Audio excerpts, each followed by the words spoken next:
business owners to deter unauthorized parking? I guess not. Schroeder's Towing, the best and fastest hookers in town.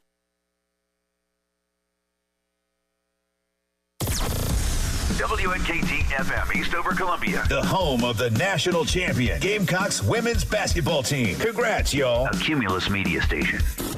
The Halftime Show, sponsored by the Men's Clinic of South Carolina. Not feeling like yourself? Call the Men's Clinic at 803-875-MENS. The Halftime Show on the Game Network and the 107.5 The Game app. Terry Ford fashionably late as always, so if you are placing your bets, go ahead and put them in now. I don't see him walking in just yet, so you might be safe going with the 2 to 3 minute route this time. He was at 4.5 minutes yesterday, just trying to keep you guys on top of everything there.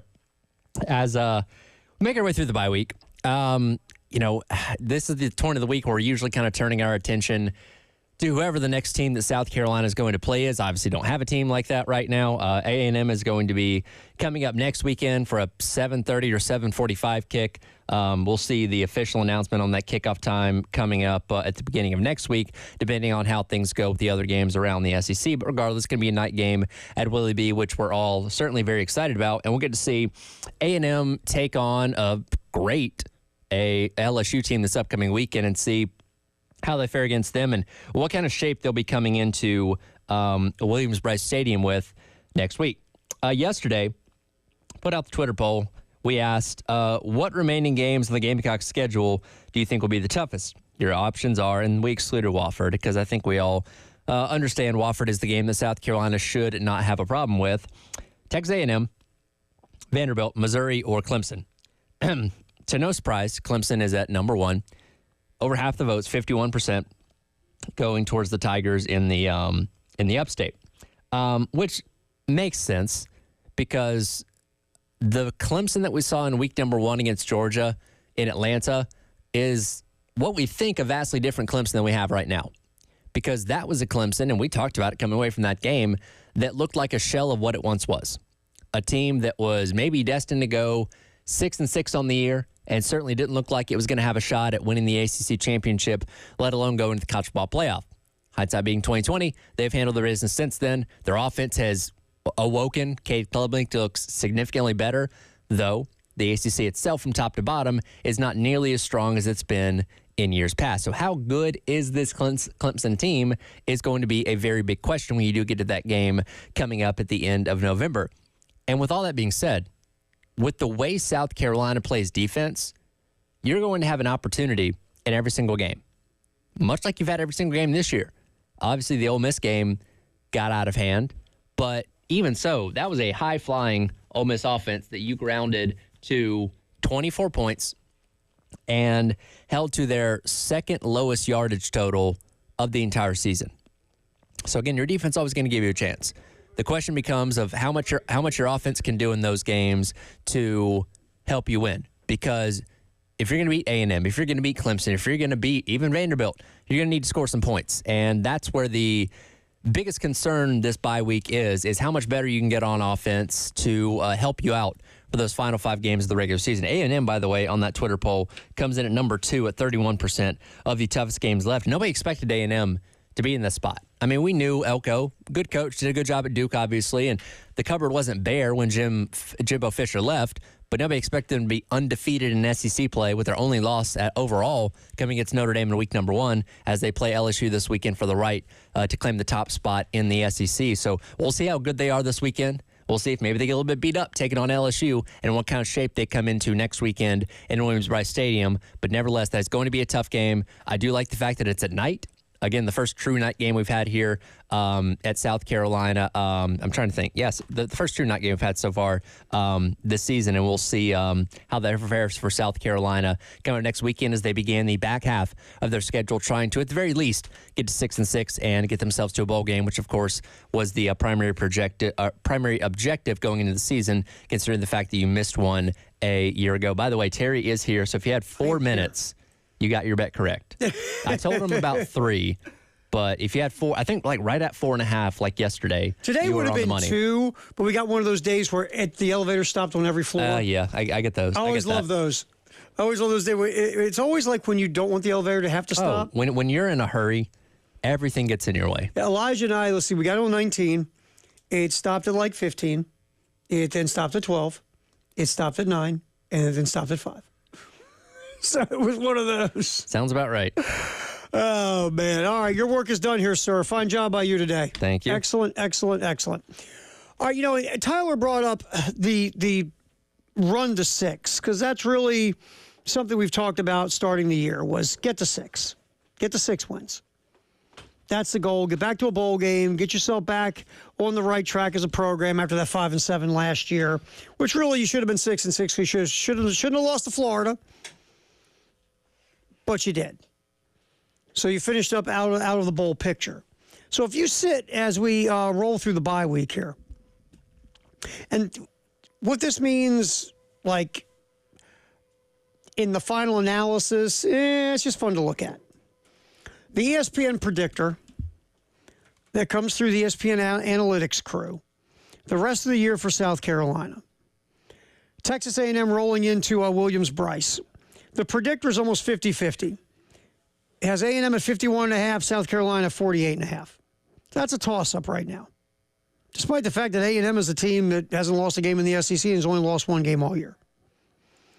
Then the trip to Vanderbilt. Now, that not as easy as you thought it was going to be when the year started, but South Carolina still looked at as a 60% chance to win at Vandy. So there is win number 5. This one's interesting. Missouri, right now at 6-1, will pop into Columbia on the 16th of November. ESPN predictor has South Carolina winning that game. So there's number 6.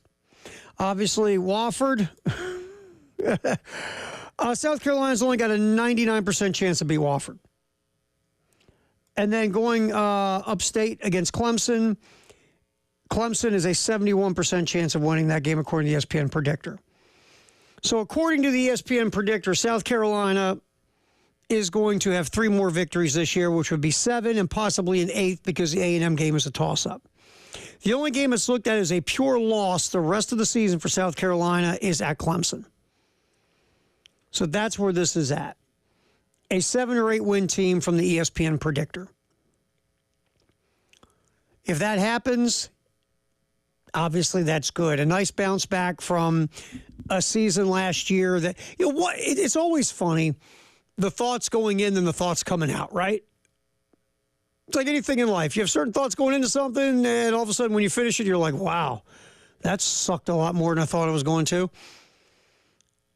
It's like, yeah, when you just go to that trip to the dentist, you're supposed to get the cleaning, and all of a sudden you're getting a root canal. Yeah. Well, when you went into last year, there's a lot of positive momentum with the wins over Tennessee and Clemson. Then you go to the Gator Bowl, and you hang in there with Notre Dame until you finally run out of gas. You have Rattler back. You have Juice Wells. There's all this hope for 2023, and then it just goes. The offensive line is abysmal. Defense can't get after the quarterback for most of the year. You have some breakdowns in the back end of the secondary. You can't run the ball on offense. Quarterback's running for his life. You lose Wells. Thank God Xavier Legette stepped up. Then you finish 5-7. But if you look back on it, you go, well, didn't do a whole lot to really improve the offensive line or the running back room. We're just kind of hoping some guys from the previous year were going to be able to step up defensively up front with a pass rush. Didn't really have anybody we thought could cover the slot. So the second thought, 5-7, all right, makes more sense now. Coming into this year, it's almost the reverse. You're like, hey, 6-6 would be great. Get back to a bowl game. Remember, we were sitting around all these shows, either here on the game, shows with Gamecocks Central, Big Spur, whoever, rivals, talking about South Carolina, and everybody was like, okay, let's figure out how you get to 6 wins. And there were some folks really struggling to figure that out. I mean, we were sitting here on this show, Tyler and I figured they're going to get 6. We were trying to figure out that 6th win. We figured there was 5. If you go back and look at that, Old Dominion, Akron, Wofford, Vandy, looked at Kentucky or LSU, and then I went with the 6th win of, I believe I went with Texas A&M. I think Tyler went with Oklahoma. Trying to remember. But now you look at the ESPN predictor, and of course the games have to be played on the field, and there's a lot to do, a lot of work to do still, but you're at 4-3. And now you feel better about getting that 6 because the 5th win is going to be Wofford. Then you have just to get one W, either against Texas A&M, Vandy, Missouri, or Clemson. It feels much more doable now to get back to that 6 and get back to a bowl game. Feels now, heck, might pop a 7. Or if you really want to get nutty, get to 8. But the forecast looks a lot better at bye week number 2 than the forecast in October going into this season. Again, the question marks were, okay, you brought in a couple transfer portal guys in the offensive line. You got a 5-star left tackle. The old-fashioned way, you brought in some transfer portal guys on both sides of the ball. You're more veteran squad, but you still have question marks on your pass rush. Who's going to cover slot receivers? Can your offensive line get better? Is Rocket Sanders going to be healthy? What about wide receivers? How about your quarterback? So as we sit, there have been a lot of question marks going into the year. Now, some of them were answered. The pass rush is one of the best in America. Linebackers are a level improved from last year. All of a sudden, that's covering the slot receiver thing is not that big of a deal. And on the other side of the ball, the offensive line has again been trouble. The wide receivers, still a work in progress as well. Rocket Sanders, though, he has been nicked up a bit, but when he's healthy, you can see he can be a difference maker at running back when he's given a chance. And Lenore Sellers is what we thought he would be, a redshirt freshman quarterback who's a work in progress, who's growing. So some of the questions were, thumbs up. Some are still incomplete. But the forecast looks a lot better to get to that magic number 6, to get you to a bowl game, at least get to 6, maybe even, 7, 8. Yeah, we'll see. But it feels much better. And part of that is a dominant pass rush. And really, all levels of the defense playing much better than last year. The pass rush is leaps and bounds. Already got more sacks this year than you had all last year. Linebackers, adding Demetrius Knight to go with Debo Williams, and the emergence of Bam Martin-Scott since last November has just made the linebacking production so much more a thing. And the secondary part of it is pass rush, and part of it is the secondary's gotten better in their own right. The defense is one of the best defenses in the SEC, if not the country. And that's helped. We talked about coming into the year, you are going to need to help your offense with so many question marks. And 9 new starters? At least you're going to have to help them through September. Now, you're really still helping them as you get through October, and you were hoping they would have gained a little bit more ground. But this defense has been so dominant. And to be fair, Kai Kroger has bounced back with a heck of a year punting the football. That even though your offense isn't where you hope it would be at this point, the defense and the field position punting game have really helped you out. So it feels pretty good right now. And we'll see where it goes moving forward. And yes, you can also look at it like, 4-3 should be 6-1. Won't argue that one with you either. And those 2 wins against one top 10 team and one ranked team, that would be really looking good. And then you'd be in the college football playoff conversations. So far, a nice little bounce back from 5-7. Let's see if Carolina can finish the job in the next 5 games. Ed Bird here, punching the buttons for us here on the halftime show. Tyler, he's done. He's put in his 6 hours. Matter of fact, he's in the bullpen area with his face down asleep, drooling uncontrollably everywhere. Wow. That's all I can say is wow. All right, next, South Carolina, their bowl projections all over the place. Let's talk about that coming up. It's a halftime show. Terry Ford, Ed Bird's here. Captain Dave's bothering Ed Bird, and we're going to do this till 3 on the game. The Game Network in Columbia. 107.5 The Game. In Florence. 100.5 The Game. In Myrtle Beach. 100.3 The Game.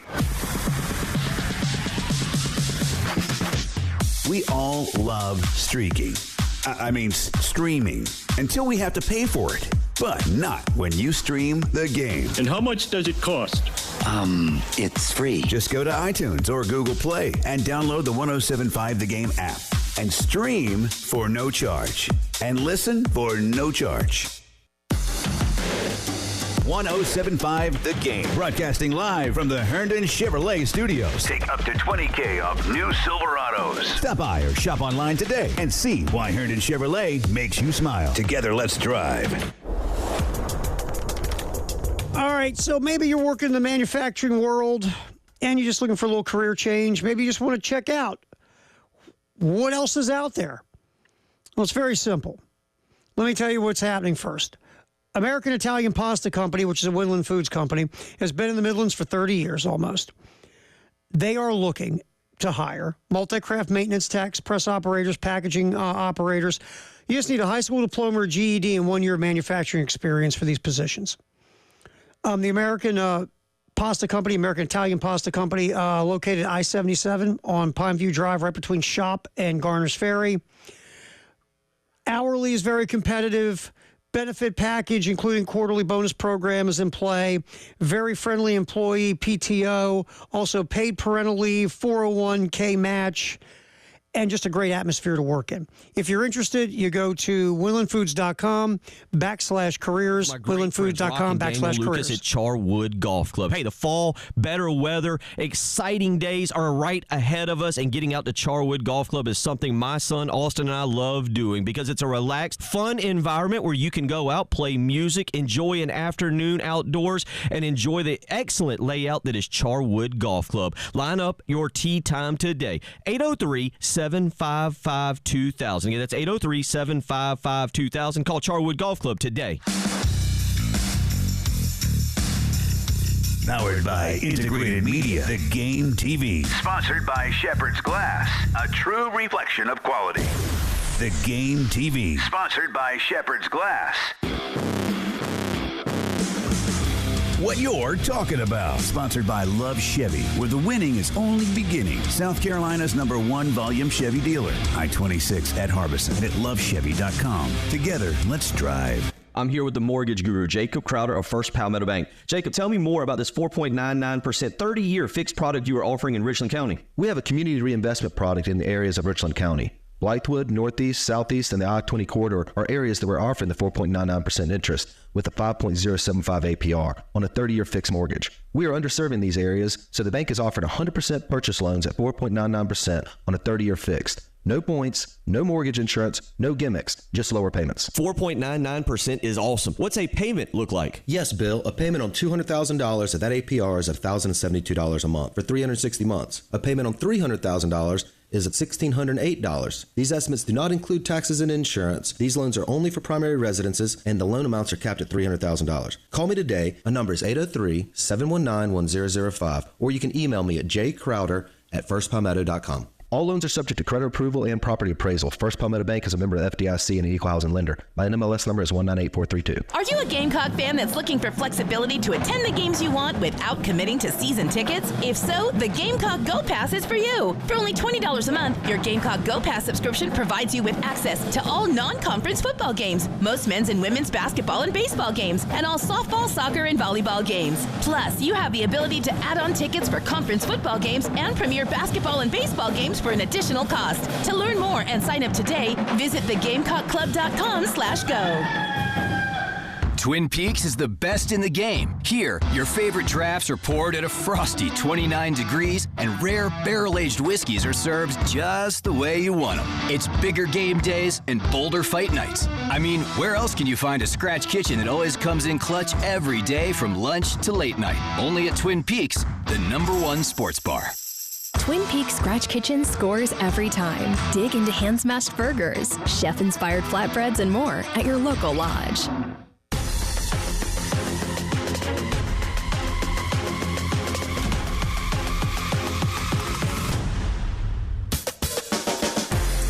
The Halftime Show, sponsored by the Men's Clinic of South Carolina, on your home of the Gamecocks. In Columbia, 107.5 The Game. Also heard on 100.3 The Game in Myrtle Beach. And 100.5, The Game in Florence. And the 107.5 The Game app.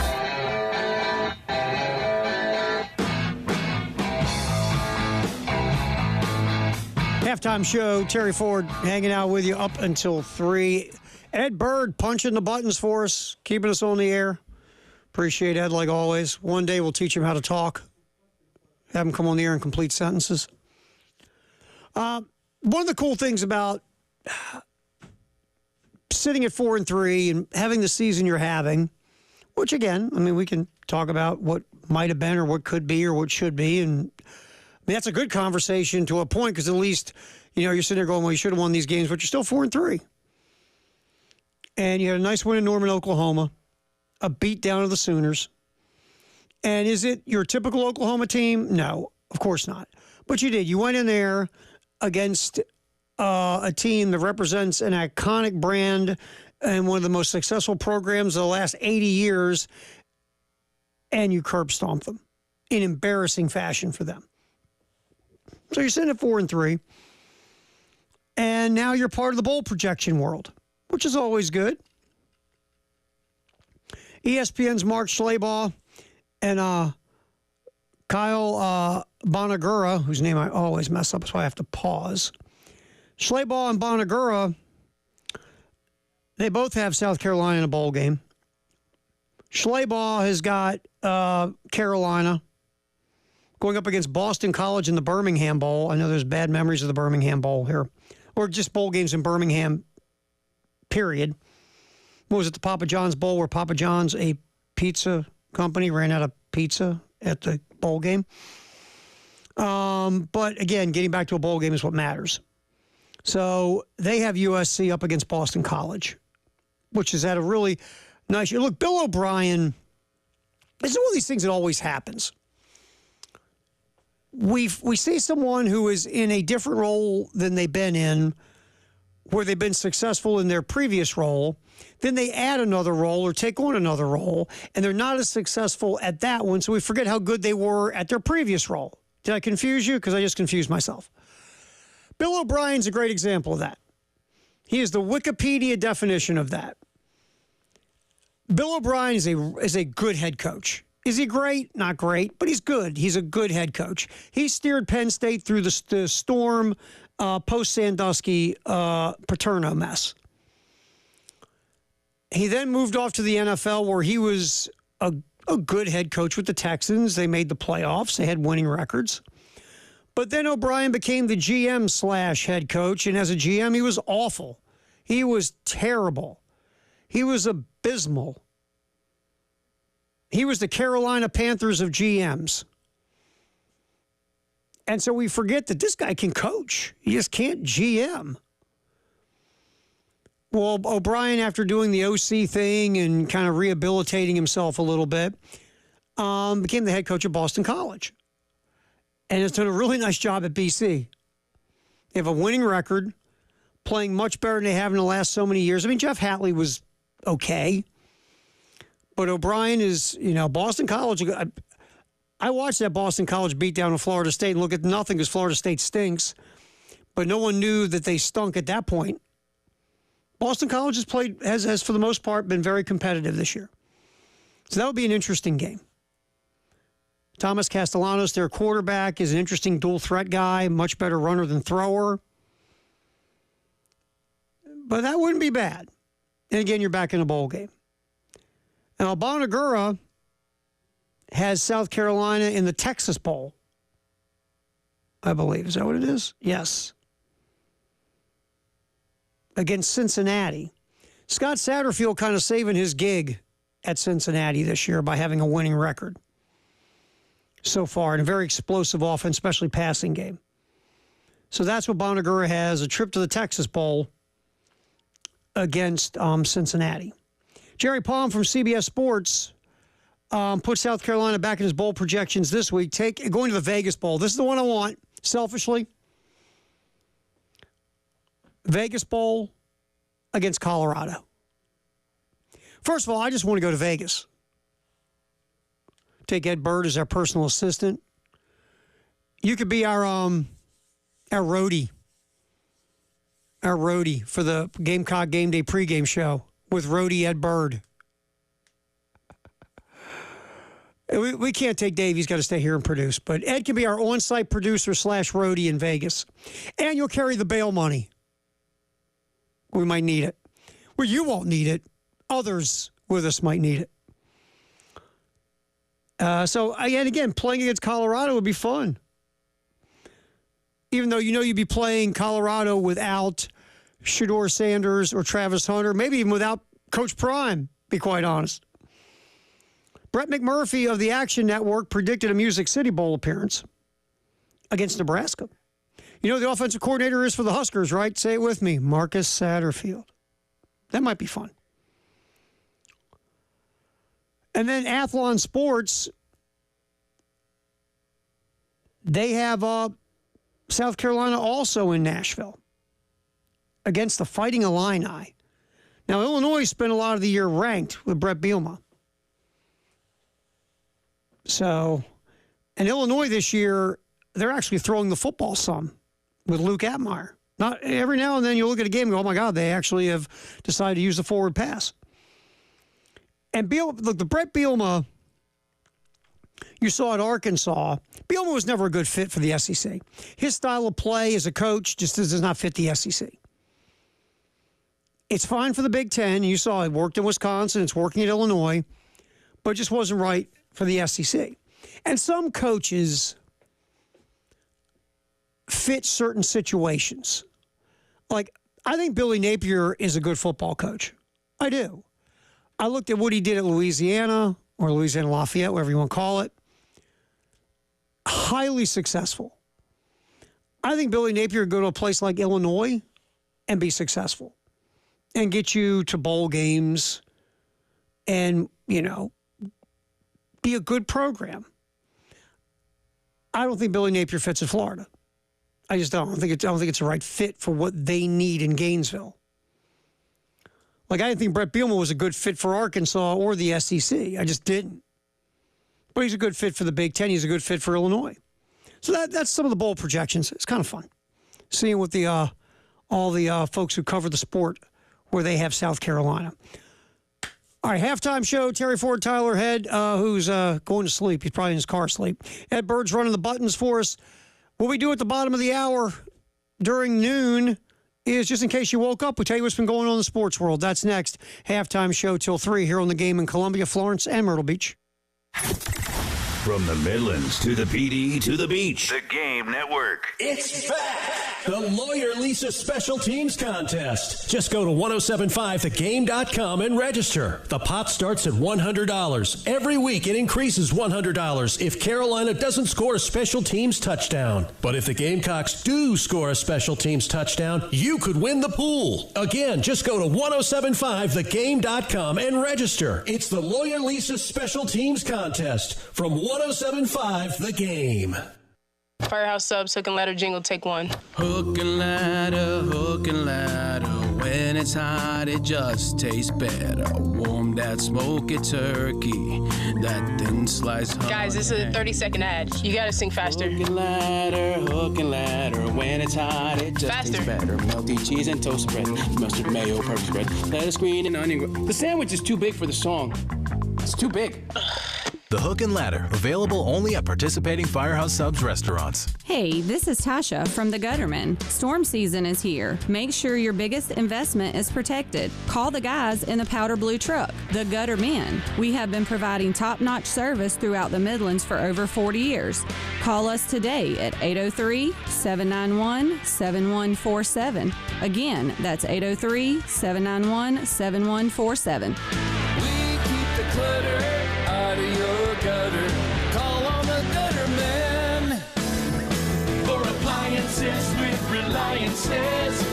That's Jeffers McGill. Come see the entire line of Whirlpool appliances at 1421 Atlas Road.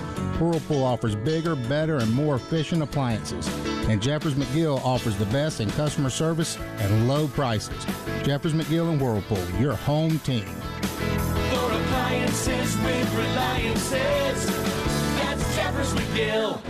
I'm Russell Ott. If you're like most people I talk to, you're just tired of the nonsense in politics. It's getting harder and harder to really know where candidates stand on the issues. Politicians seem to pledge their allegiance to parties rather than people. All the silly games do nothing to help families and businesses that are struggling to pay the bills. It's time to push back on politics as usual and get back to common sense solutions that work. That's how we create a stronger South Carolina. I'm Russell Ott, and I'm asking for your vote for state senate so I can get to work for you. Paid for by Ott for Senate.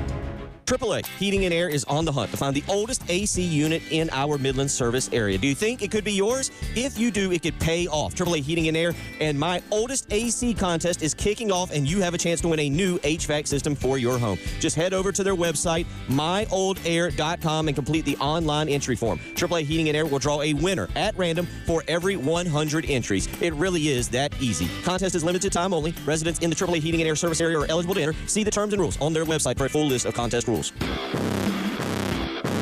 What you're talking about. Sponsored by Love Chevy. It's back to cool season with big-time savings on Tahoe Suburbans and the all-new Chevy Traverse. I-26 at Harbison and at lovechevy.com. Together, let's drive. Is your crawl space damp or musty?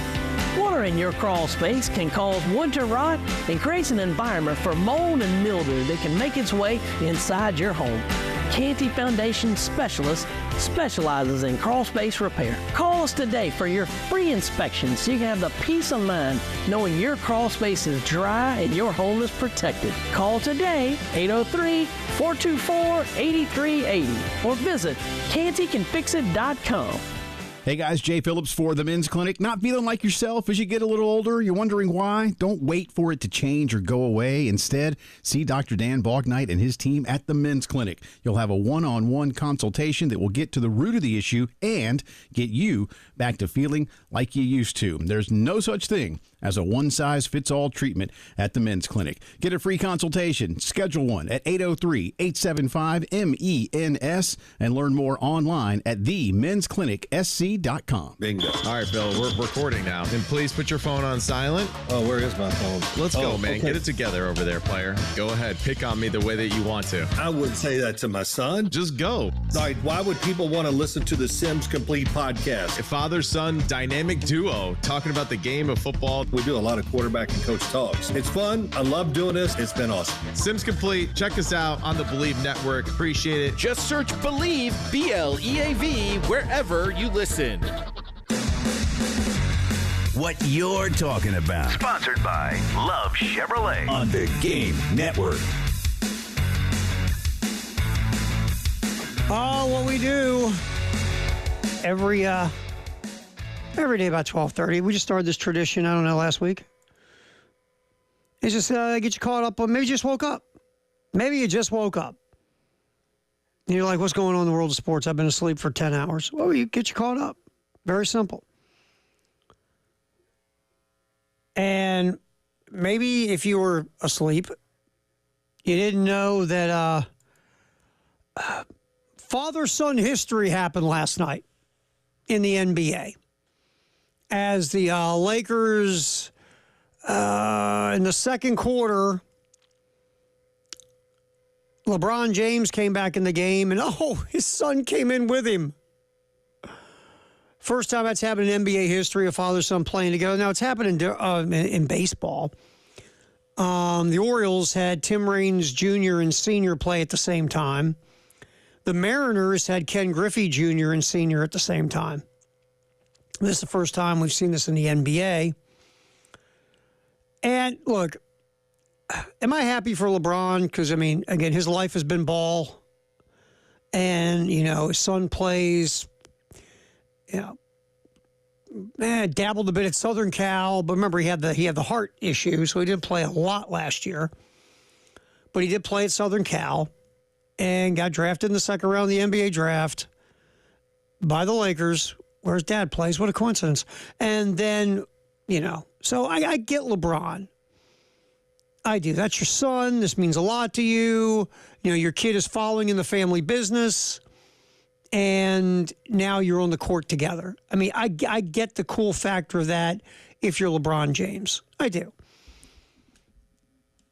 And, a lot of fathers, I've talked to a lot of guys who are fathers who said, man, I would love to be able to do that with my kid.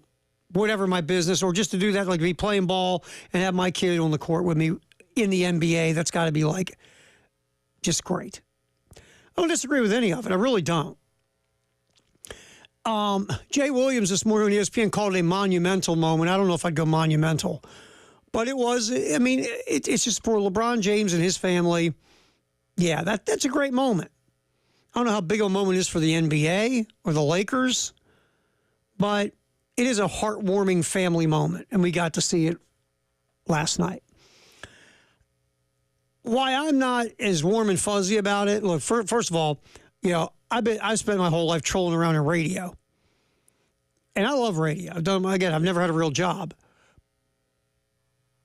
But radio has got its crazies, its ups, its downs. It's a wild business. I wouldn't want any of my kids near radio. Be like, no, go do something better, something more stable, something not as whacked. So I'm not one of those, man, it'd be great to have my kid on the air with me like the Golics. Nah, man, it'd be great to have my kid on the air with me. We can yap sports. No, I want my kid to do better than this. So, no, I'm not one of those about wanting my kids to follow into the radio business, even though I do. Again, I've done it my whole life. I guess the other thing is, and this is just me. This is just me. I am not a fan of nepotism. I'm just not. Because this just, I've never experienced it. Like, I've seen it where people who don't deserve things get them because of their father or their family or whatever. And people who truly deserved it didn't get things. I never thought that was right. I think you earn what you get by what you do, not because you're in the right gene pool. Yeah, my dad drove a forklift. Well, my dad never looked at me and said, man, boy, I'd like for you to be side by side with me in the warehouse driving forklifts. But so I've never been a fan of nepotism because it's unfair to me. And that's just me. And look, Bronny James right now is not an NBA player. One day he could be, sure. Right now he's not. The only reason he's on an NBA roster is because it's the Lakers and because, who's his dad play for? Oh, the Lakers. The Lakers would not have drafted Bronny James if LeBron James wasn't a member of the Lakers. Because Bronny still is a work in progress, a long work in progress. Again, he didn't play a whole lot at Southern Cal because of that heart issue that he had. He really should have went back to college for a year, or he should be in the G League. He shouldn't be taking up an NBA roster spot. The only reason he is there is because of his dad. And again, because of my personal experience watching nepotism, for me, I was like, earn it. You should be earning it. It shouldn't be given to you because your dad is one of the greatest players in the history of the game. That's just me. Because in the bigger picture, having Bronny James as the last dude on the roster who's going to play in games every now and then, but most parts still on the bench and wave a towel and work hard in practice just so he can spend a year on tour with his dad. Are the Lakers going to win an NBA title? No. Will they be in the playoffs? I think they will be. But it's not harming anyone, I guess. Unless you're the guy that would have got that last roster spot, but you got bumped because LeBron James's kid is on the team. The other thing is, how does the team handle it? Are the Lakers cool with it? Are the other guys in the locker room going, kid's only here because of his old man? Or are they like, this is a really cool moment. This is great. Is it a positive or negative in the locker room? I don't know. You'll never know the truth because no one's going to say out loud if they don't like it. Because you don't want to make the GM mad, LeBron James. Or the head coach mad, LeBron James. Or the best, one of the two best players mad, LeBron James. But to me, that's the bigger picture is how does your locker room view it? Is it good for your culture, bad for your culture? Does it matter to your culture? Because, again, championship teams don't do this. I don't think Golden State in their heyday is going to bring in Steph Curry's kid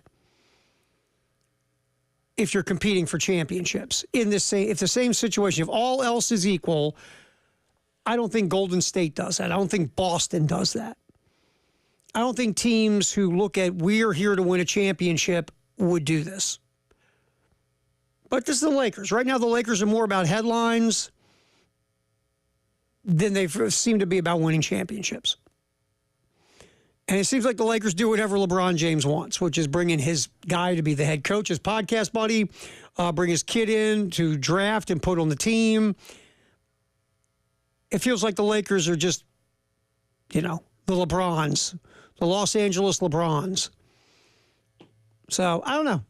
We'll see where it goes. But is it a warm, fuzzy family moment? Yes. Is it great for the James family? Absolutely. And every dad who has wanted his kid to follow in his footsteps is watching this. They might have a tear. That's great. It is. So it was an interesting night with the Lakers as LeBron James and his kid were on the court together for was it 3 or 4 minutes or something like that. Also, the Celtics, they start their run to defend their championship last night by beating the Knicks. That happened last night. The Celtics tied a record for most threes made in a game and then tried to break it by taking 13 straight threes, and they couldn't make a three. It was crazy. Obviously, they knew that they had tied the record, and they were determined to hit a three, and they couldn't. They just couldn't. So that was going on last night while you were sleeping as well. DeAndre Hopkins got traded, or is it finalized yet? Because it was in the works last time I looked. DeAndre Hopkins going from the Titans to the Kansas City Chiefs. And in return, I believe a 4th-round pick. A conditional 4th-round pick is what the Chiefs will give the Titans. The deal is still trying to be finalized. As I see what Adam Schefter has out now, a conditional 4th-round pick. The deal should be done at some point today. Look, at this point, DeAndre Hopkins in his career, he's still a top 50 receiver, but he's more of a possession guy. He's more of a make a 7-yard catch on 3rd and 4, or, be able to work that intermediate area. Hopkins still gets open, and still when you throw it to him, he catches it. And is he going to be productive in the red zone? With Patrick Mahomes, you feel like he will be. Can you still throw the ball up down the field to him and he can jump up and catch it because he's got a big, huge, gigantic catch radius? Yeah, but he's not like a big play wide out at this point. He's more of a guy that could be like a security blanket for Patrick Mahomes, especially if Travis Kelce doesn't get it together. So that was the other thing that happened while you were sleeping, if you just woke up. DeAndre Hopkins will be a Kansas City Chief. They've had a bunch of injuries in the wide receiver room. Rashid Rice out for the year with a knee injury. Marquise Hollywood Brown also out with a shoulder injury. He's not playing. Juju Smith-Schuster hurt his hammy last week, and he's out for this upcoming game on Sunday. So basically the Chiefs need wide receivers. And if Hopkins can work the short intermediate routes and be the possession guy, Xavier Worthy, you can just look at him and go, hey, man, go take your 4.2 speed and run down the field real fast. And some of the other role players that the Chiefs have at wide receiver, hopefully they can piece it together. But really, they're a defensive team now anyway, which is ironic. First so many years of the Patrick Mahomes era, the Chiefs' offense carried everything, and they look at the defense and go, just don't screw it up. Now the defense carries everything, and they look at the offense and they go, hey, just don't screw it up. So Kansas City trading, it's not final yet, but trading for 12-year veteran DeAndre Hopkins, who's in the final year of a 2-year contract. So he's just will be off the books at the end of the season if the Chiefs, they don't have any kind of commitment financially through the contract with DeAndre Hopkins. That's what was going on while you were asleep if you just woke up. Firehouse sub text line, 803-404-6100. We'll check out your text next here on the Halftime Show. Terry Ford, Ed Bird, till 3 on the game. 107.5 The Game. In Columbia. 100.5 The Game. In Florence. 100.3 The Game. In Myrtle Beach. The Game Network. Powered by Integrated Media. The Game TV. Sponsored by Shepherd's Glass. A true reflection of quality. The Game TV. This is Andrew Perloff with a Sports Minute sponsored by Wendy's Any Size Soft Drink for $1. Bronny James made his NBA debut alongside LeBron last night. It was a great moment, but it could have been a lot greater. We have to see Bronny make a basket. He was held scoreless. He has hit a shot, otherwise his supposed feel-good story is still incomplete. I'm Andrew Perloff.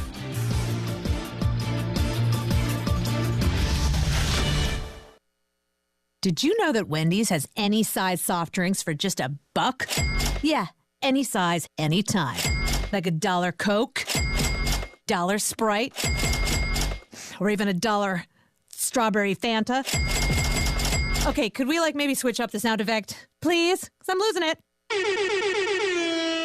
Wow, no, not that. Any size soft drink for just $1? Gotta be Wendy's. Limited time only. Price and participation may vary. A la carte only. Not valid in a combo. Exclusions apply. IBM and ESPN are unveiling enhancements to the ESPN Fantasy app that put Watson X-powered insights directly in users' hands, giving them access to personalized, data-driven information, such as personalized player grades based on each team's needs, predictions of each player's potential upside and downside, and transparent explanations of AI-generated player grades. Entering its 8th consecutive year, the collaboration between IBM and ESPN Fantasy Football continues to transform football data into compelling and helpful information for fantasy team owners. Sponsored by IBM. At Progressive, we know there's a lot of things you can track. Steps, calories, heart rate, your pet steps, screen time, the whereabouts of your favorite celebrity, how long you slept, how long you didn't sleep, how long you thought about sleeping, how long you thought about sleeping.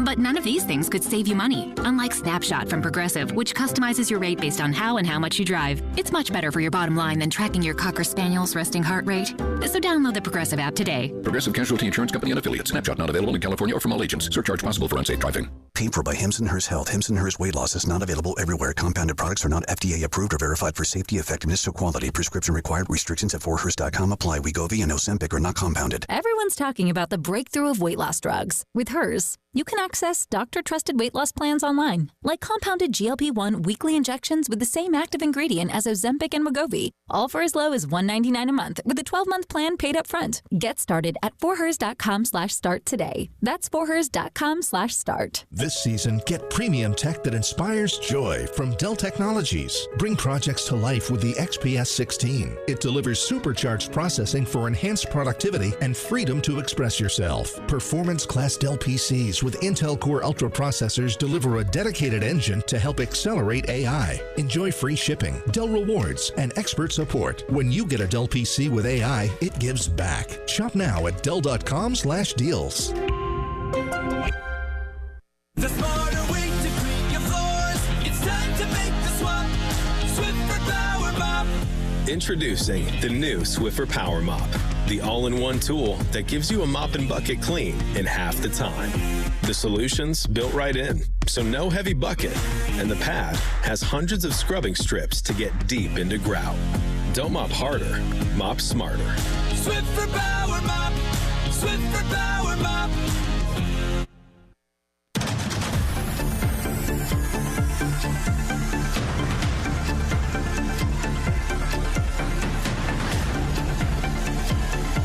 The Halftime Show, sponsored by the Men's Clinic of South Carolina. It's time for Text of the Hour on the Firehouse Subs text line on the Halftime Show. On your home of the Gamecocks in Columbia, 107.5 The Game. Also heard on 100.3 The Game in Myrtle Beach. And 100.5 The Game in Florence. And the 107.5 The Game app. Oh, I got a good Firehouse sub text of the hour at 803-404-6100. Oh, Ed, you're going to love this one. Texter says, I hate to say it, but if Terry worked anywhere else, he'd be fired. The man is late every single day. Being late equates to fired in the construction industry. I think Tyler should go to the guy in charge of the station and talk about this. I really do. Have a conversation. I agree, Texter. Unacceptable. It's unacceptable. Anyway, it's a good one. I love that one. That's so good. Thank you very much. 803-404-6100. I wouldn't bore you with the entire reasons why I will pop down here a couple minutes late, because trust me, it's not exciting. It's not exciting at all. But there's actually a reason. Or reasons for why that happens. But I think look, and Ed, I will be fully open to a meeting with myself, Tyler, and the guy who runs the station. I will fully apologize, try to do better, and hopefully what happens in the construction industry won't happen to me with the guy who's in charge of this place. Tyler starts work. Tyler, now you work 12:05. Anyway, thanks for the text. I do appreciate it. And you're not wrong. You're not wrong. All right. And let's grab a little sound here real quick. I'll give you a minute. Give you a minute to get over there. You know, we were talking about South Carolina and the bowl projections, and one bowl projection had them playing Nebraska, which is interesting. Marcus Satterfield, the offensive coordinator of the Huskers, obviously was here and did an underwhelming job as the OC for 2 seasons under Shane before he went to Nebraska. And the feeling is that he wouldn't have been asked to return to South Carolina anyway, so his bud, Matt Rule, did him a solid. Here's the Nebraska offensive coordinator, Marcus Satterfield, answering a question after being asked about desired yards per play for his offense. Marcus, as a play caller, what's that target number for yards per play that you would aim for? That's within reason. That's a good play. Or that's between 4 and 6. I don't know what. I honestly don't even know what leads the country in yards per play. What would be a top yards per play? You guys are at 5.5 right now. That's why I asked. Yeah, that's a great question. You stopped me. I don't want to lie to you. I don't know what's leading the country, but I want it to be a little bit more than what it is now, for sure. There you go. Nebraska last week didn't really do that well with yards per play. They got crushed by Indiana. Was it 56-7? Something like that. And look, how much does Marcus Satterfield have control of the offense at Nebraska anyway? Dylan Raiola, the freshman quarterback, highly touted freshman quarterback, he's had mostly good moments. He's had some rough go. Obviously, last Saturday, the whole offense had a rough go. But, I mean, it's fair to say, how much development does Marcus Satterfield have to do with Dylan Raiola? I don't know, because we're not in Nebraska. But it's very interesting hearing old Marcus Satterfield again at a press conference. And again, those 2 years were... Look, Marcus Satterfield is one of those examples of a massively smart guy who would probably go to that whiteboard in his office and wow and mesmerize you with his intellect in offensive football. Everyone I've ever talked to, when they discuss Marcus Satterfield, say that dude knows offense. But it seemed like at South Carolina, he had a tough time taking what he wanted to do and what he knew and communicating it to the offensive players to where they would go out on the field and play fast and not overthink. And at Nebraska, look, they're going to go to a bowl game for the first time in a while because Matt Rule is a good coach. How much do they think that offense could be better? Because, again, we're not there. We don't see the day-to-day inside and outside of that whole thing. Who's truly doing what? But I'll say this, with Nebraska this year, their defense was number 1 going into last week in the SP Plus analytic efficiency rankings. Obviously, after the curb stomping they took at the hands of Indiana, they've fallen to 7th. Their offensive efficiency this year is 86th in the country, which is below average. So we'll see if Marcus Satterfield gets a 3rd season at Nebraska, or because, he's working for Matt Rule. Yeah. What exactly, what amount of responsibility does he truly have? Yeah, that's what we don't know. But very interesting there with Marcus Satterfield. Just we'll hear Marcus Satterfield back and forth with the media. Right there. We have football coming up in the 1 o'clock hour. We'll hear a very interesting, and Preston and Bill and Jen ran with this morning. It was pretty funny. But we're going to have Alabama tight end C.J. Dupree talking about having to touch the takes no talent sign at practice at Alabama. So we're going to hear that. And also, Colorado, it's funny, last year Colorado got a ton of love with Deion, and then they went all over themselves and finished with a losing record. This year, they're much better, and it seems like there's not as much talk about Colorado. We'll hear Coach Prime talking about what it's like being hated.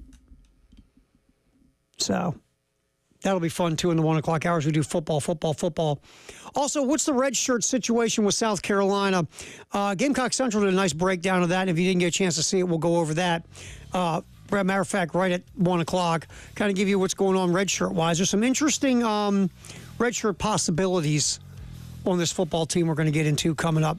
It is the halftime show. Terry Ford, Ed Bird's here, steering the ship. We keep this baby going up until 1. We appreciate you if you're listening in Columbia, Florence, Myrtle Beach. Watch us on the Game TV or maybe digging us on the 107.5 The Game app. Football in the 1 o'clock hour, sponsored by Atlantic Windows and Doors, is next on The Game. 107.5 The Game. Broadcasting live from the Herndon Chevrolet Studios. Take up to $20,000 off new Silverados. Stop by or shop online today and see why Herndon Chevrolet makes you smile. Together, let's drive.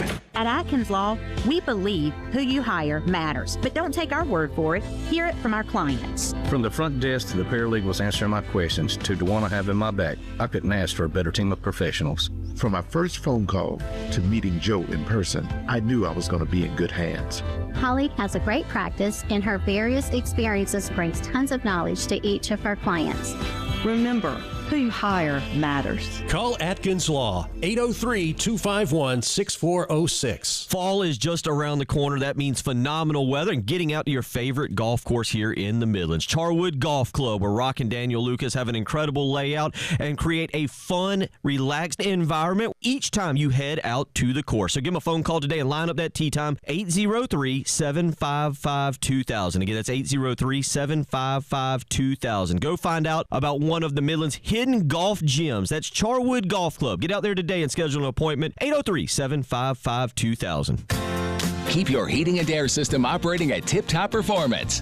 The cleaner you keep the system, the more efficiently it's going to run for you. We come out, we clean the coils, change the filters.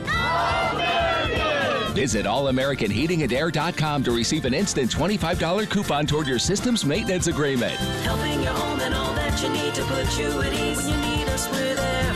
All American Heating and Air. Let our family help your family. We're all American. What you're talking about. Sponsored by Love Chevy, where back to cool means award-winning savings. I-26 at Harbison and at lovechevy.com. Together, let's drive. Strengthening the lives of children and families is a passion. Turn that passion into results as a child welfare case manager. Learn more at dss.sc.gov. This message is sponsored by the South Carolina Department of Social Services. Honey, would you take a seat? I have a confession to make. What is it? What's wrong? Well, I was out driving today and I saw some hookers on the side of the road. A bunch of huge, professional, beautiful-looking hookers. So I did what I was supposed to do. I slowed down and I moved over. You slowed down for the hookers? Well, yeah, it's the law. There was a whole fleet of Schroeder's towing trucks assisting with an accident. Wait, what did you think I was talking about? Schroeder's Towing reminds you to slow down and move over for all first responders. Schroeder's Towing, the best and fastest hookers in town. Calling all business owners and property managers. Is it finally time to get that parking lot or driveway repaved? Call Black Seal today. Black Seal is a locally owned commercial asphalt construction and maintenance company, servicing local churches, schools, shopping centers, warehouses, restaurants, you name it. If it needs asphalt paving or asphalt repair, Black Seal has you covered. If you're looking to pave your parking lot or driveway, Black Seal paves the way. Black Seal also provides maintenance options to maintain your asphalt and improve your curb appeal. Get your free estimate and visit blacksealsc.com to learn more. They say perfection is a journey, and at Carolina Stone Craftsman, that journey leads us to just outside Columbia in Chapin. Our marble, our granite, our quartz, they're sculpted with the highest craftsmanship, honed with family values, and delivered with professional results. Explore the craftsmanship of each slab, see all our new showroom has to offer, and experience our custom hardscapes. Crafted to perfection, experience Carolina Stone Craftsman's workmanship. Take us for granted. Your journey to perfection starts with us, Carolina Stone Craftsman, just beyond Columbia and Chapin and beyond your expectations. CarolinaStoneCraftsman.com. The Gamecock men's basketball season is almost here, and we need you to help us pack Colonial Life Arena all season long. Season tickets are on sale now and start as low as $90. That's less than $6 per game to see 2024 SEC Coach of the Year Lamont Parrish try and get back to the NCAA tournament for the second year in a row. For more information and to secure your season tickets, visit thegamecockclub.com/MBB today. Whatever the game, whoever you're with, just catch a game. WNKT FM Eastover, Columbia. Congrats to the Gamecocks women on another national championship. A Cumulus media station. The Halftime Show, sponsored by the Men's Clinic of South Carolina. Not feeling like yourself? Call the Men's Clinic at 803-875-MENS. It's 1 o'clock. That means football. Football. And more football on the Halftime Show. Is sponsored by Atlantic Window and Door. Go to awdsc.com. On the Game Network and the 107.5 The Game app.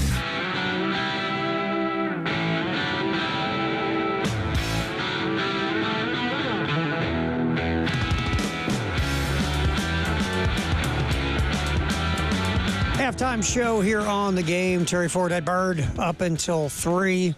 Time for some football in the 1 o'clock hour, sponsored by Atlantic Windows and Doors. Get to this red shirt situation with South Carolina in a second. First, though, we were talking about yards per play. Marcus Satterfield didn't know who the leader was in yards per play. We just heard that cut. Nebraska right now is, by the way, 95th in the country at 5 yards per play. They fell a bit in that Indiana game. You're wondering, Tara, where's South Carolina? According to TeamRankings.com, South Carolina 112th in yards per play at 4.7, down from last year's 5.1. Nebraska, by the way, up a tenth from 4.9 last year. The leader in yards per play in the country, in case you're wondering, Miami, really to the surprise of no one. They're a pretty explosive unit there with Cam Ward. They are 7.9 yards per play, almost 8 yards per play, almost 2 yards more per play than last year without Cam Ward. And this is cool. Number 2 and 3 in the country, you're thinking Ohio State, right, Tara? Ole Miss, some explosive team like that. Bama, Georgia, nah. Navy's number 2 at 7.6. Army's number 3 at 7.5, tied with Ohio State. Then Boise State at 7.4. SEC, Ole Miss at 7.1. Has the most yards per play. So there you go.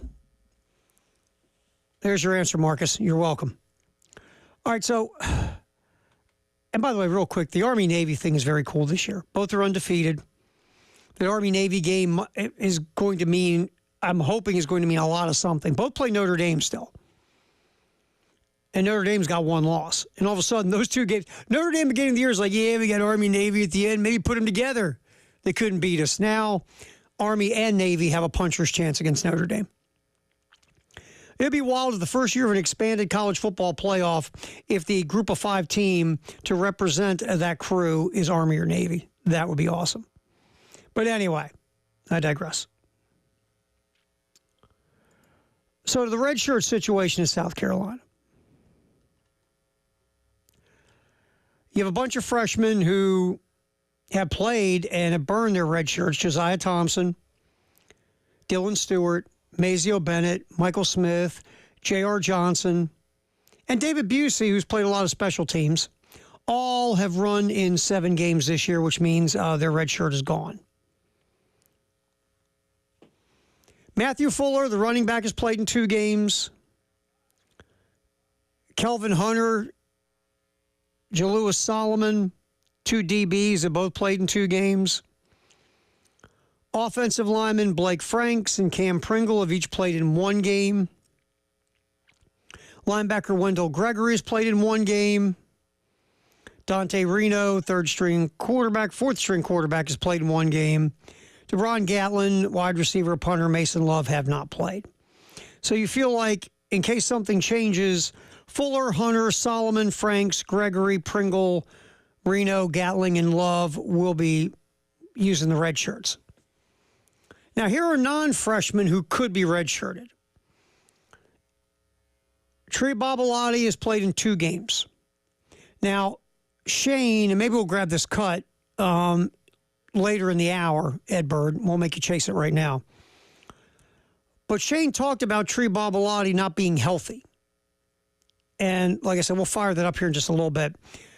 Tree's played in 2 games, and maybe Tree isn't healthy, and he won't play much the rest of the year, if at all, and then you do, have a redshirt season for Tree Babalati because he hasn't played since Kentucky in September. There's been talk about redshirting Nick Barrett because, look, you're going to lose a lot of interior defensive linemen after this year. Tonka's gone, Boogie's gone, DeAndre Jules will most likely be gone. So, TJ Sanders will be gone. So, Nick Barrett will be a nice experienced piece in the interior of the defensive line. And Barrett's only played in 3 games, including the Oklahoma game last Saturday. But Barrett played against LSU and Bama as well. Tyshawn Russell hasn't played. Remember, we talked about him. Could he be part of this wide receiver rotation this year? He had some moments, in the spring and in the summer camps, but Russell so far hasn't played this year. So you feel like South Carolina is redshirting Russell. Look, Larvadan will be gone. Campbell will be gone. So you're losing a couple pieces of that rotation. And you never know at the portal who's staying, who's leaving, who's doing what. So Russell, it might be nice to save that year with Russell. And Elijah Davis, edge pass rusher, has not played because, again, there's no snaps. And if you can redshirt Davis and possibly bring him back next year as well. So that's the redshirt situation at South Carolina. And none of the freshmen who have burned the shirts really surprises you. I mean, David Busey maybe a little bit.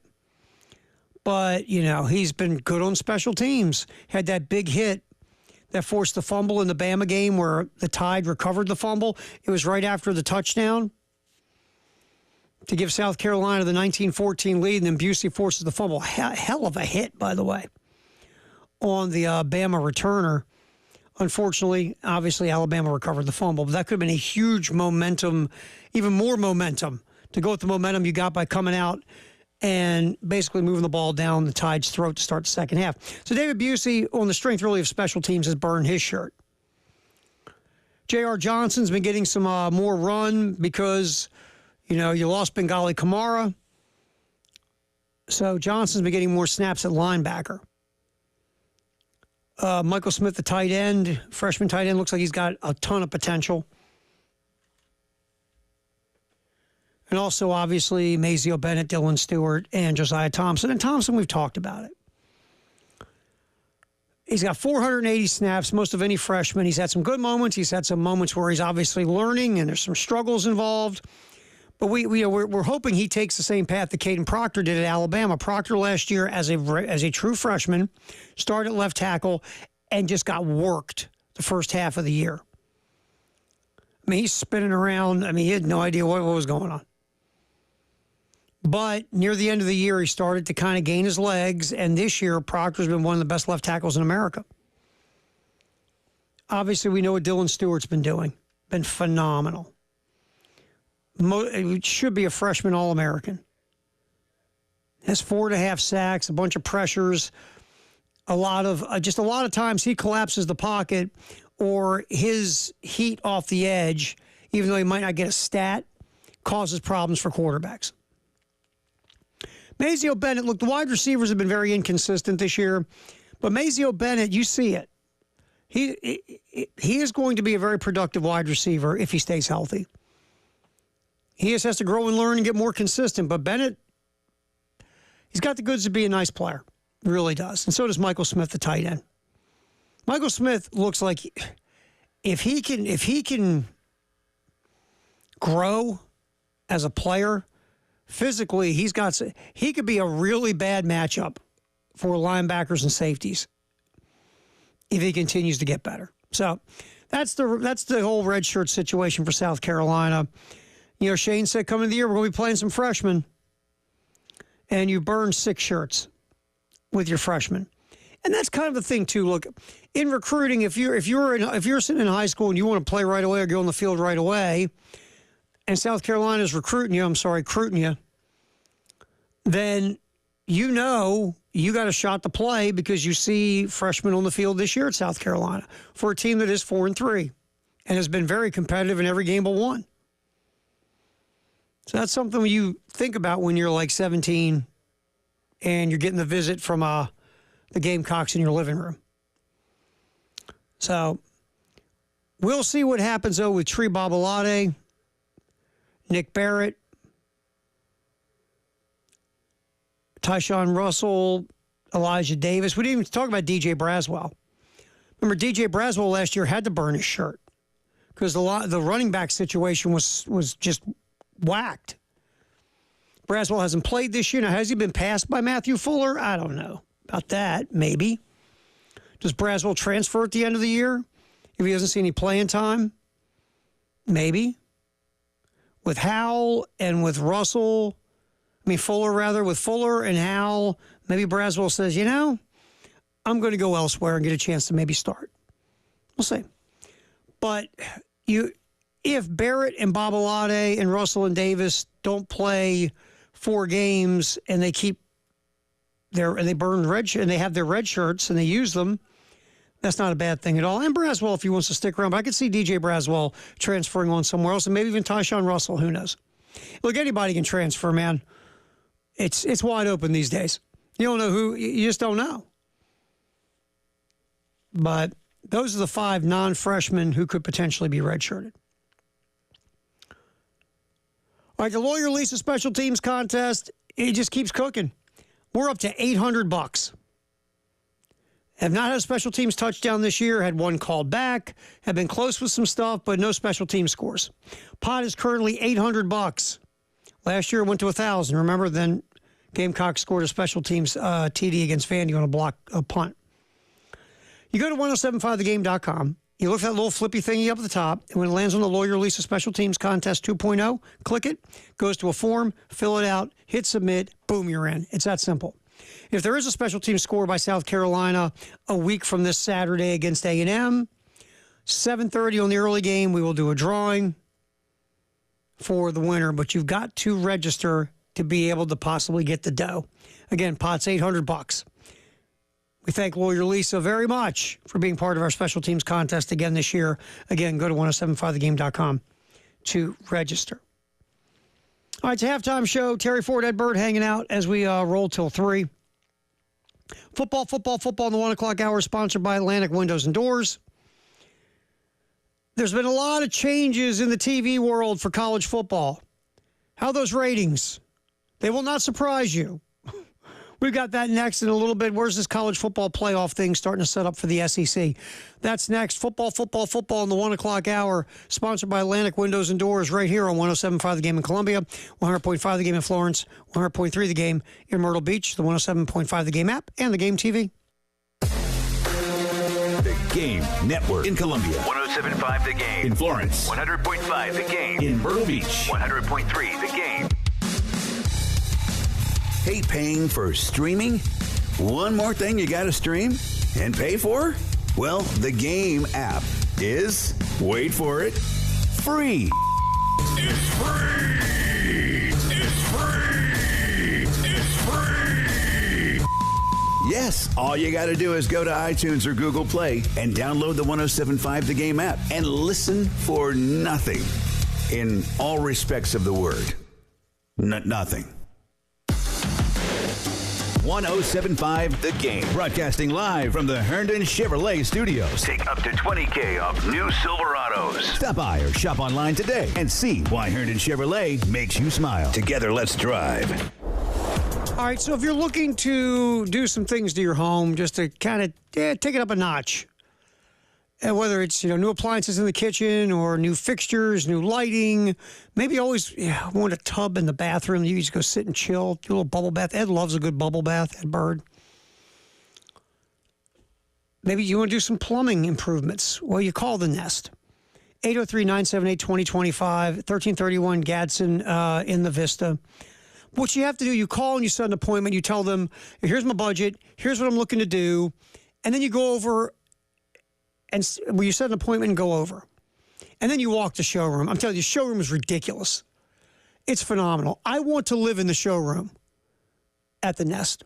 You go, you look around, then you set your plan. If it's in your budget and in your goals, and then boom, your house is where you want it to be. 803-978-2025. It's the Nest on Gadsden in the Vista. Hunting season is here, and that means it's ATV season at Carolina Honda Powerhouse. Honda Recons, Rangers, Foremans, and Rubicons are in stock and ready to ride. Two-wheel drive, four-wheel drive, manual, automatic, and all new colors. We've got them, and you can shop them all right on our showroom floor. Don't forget to ask about current finance and service specials. Visit Carolina Honda Powerhouse in Columbia. Just take exit 70 off I-20 and turn by the Flying J, or visit carolinahonda.com. Honda recommends utility ATVs for riders 16 years and older and recommends that all riders take a training course. Between you and me, I always knew that I needed life insurance, but I just kept putting it off. Then I found the Gerber Life Guaranteed Life Plan, and it took all the worry out. Now I know I won't be a burden to my family because it can help to cover my final expenses such as medical bills, burial costs, and unpaid debts. And it can help you too. If you're 50 plus, or 50 to 75 in New York, your life insurance acceptance is guaranteed with this policy, regardless of your health history. There are no medical exams to complete or lengthy health questionnaires to fill out. Simply visit GerberLifeFamily.com. And premiums don't increase over time. The amount you pay when coverage begins is the same amount you'll pay throughout the duration of your policy. Just answer 4 easy questions to get your free personalized quote instantly by visiting GerberLifeFamily.com. See website for terms and restrictions. That's GerberLifeFamily.com. Again, that's GerberLifeFamily.com.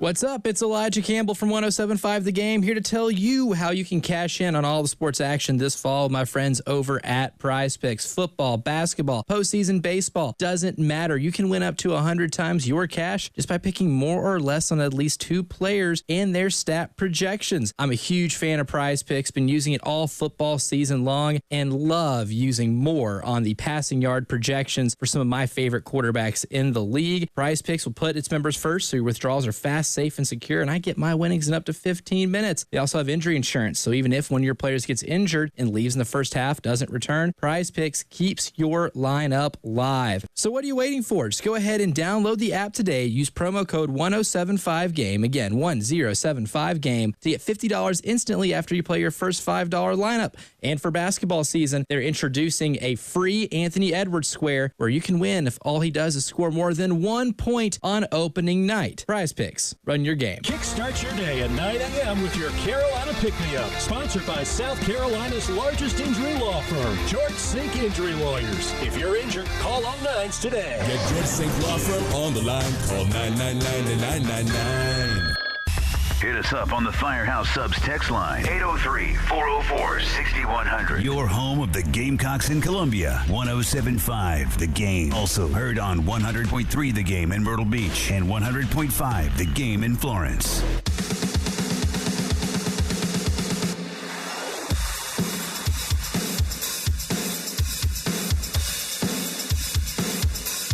The Halftime Show, sponsored by the Men's Clinic of South Carolina, on your home of the Gamecocks in Columbia, 107.5 The Game. Also heard on 100.3 The Game in Myrtle Beach and 100.5 The Game in Florence. And the 107.5 The Game app.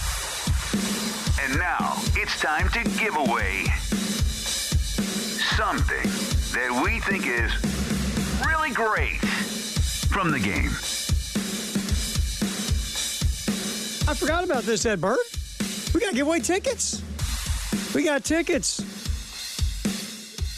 The 2024-25 men's home opener. It's November 4th. I believe 7 o'clock tip. South Carolina, North Florida. You want to go? You want to see the opener with Lamont Paris and his squad? You give us a call right now, 803-404-6100. We'll just do caller number 5 real quick. 803-404-6100. Win a couple tickets to go check out the Gamecocks and North Florida. Again, it's November 4th. I believe a 7 p.m. tip. The opener, the home opener of the 2024-25 basketball season. Caller number 4 wins, 803-404-6100 here on the game. All right, we're rolling the halftime show. Ed Bird will grab your calls here real quick and get y'all set up. TV ratings for this season's college football. First of all, ABC, ESPN is killing it. They really are.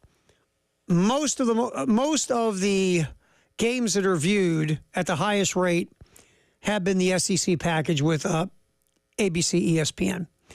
All three window numbers, noon window, 3:30 window, night window, primetime, all the numbers are crazy up. Yes, the Oregon-Ohio State game kind of wedges in there that Fox had. And games with Michigan always do well in the ratings. But so far, CBS and Fox and NBC, it's been a mixed bag with the ratings. But ABC, ESPN with the SEC, they've got to be tingly over what's been going on. They walk through the hall going, hey, did you see those numbers? Because that's where they're at. The numbers have been phenomenal, especially compared to last year. And look, CBS is getting, Northwestern and UCLA. And they're just the CBS numbers. Fox numbers a little bit better. The big noon kickoff is still doing well, not as well as last year, but still doing well. But this new world TV contract with ESPN and ABC with the SEC has been crushing it for the network. So those numbers are really nice right now. And it's really, look, no offense to the Big Ten. The Big Ten's very top heavy with ratings. You're going to get big ratings for Michigan and Ohio State.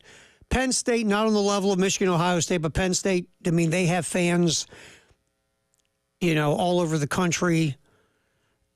Used to be a very successful brand, maybe not as successful as it used to be, but still very successful this year so far. We'll see what happens when they play Ohio State. You're gonna get some run in the Western. Obviously in the Pacific Northwest and the West Coast with Oregon, but they're not a national brand. To a national brand with college football fans, Oregon is that. That's that university that wears all the different uniforms. That Nike guy. They're not brand recognition, must-see, much-watch TV at this point. So really the Big Ten has two huge brands in Ohio State, Michigan, a big brand that can pull audience in Penn State, and that's really it. Southern Cal, not what it used to be. Pete Carroll's Southern Cal was must-see TV, right? Lincoln Riley's version, even the name recognition, not probably what it used to be in the new world order of college football. God loves Southern Cal. They got beat by my Terps last Saturday at College Park. That shows you where the Trojans are as a program. But the Big Ten, that TV package is really because you can sell. You're in every time zone, right? You're in all these big markets, but how much does that translate to audience and ratings? We'll see. Besides the no-brainers of Ohio State, Michigan, and then on another level, Penn State.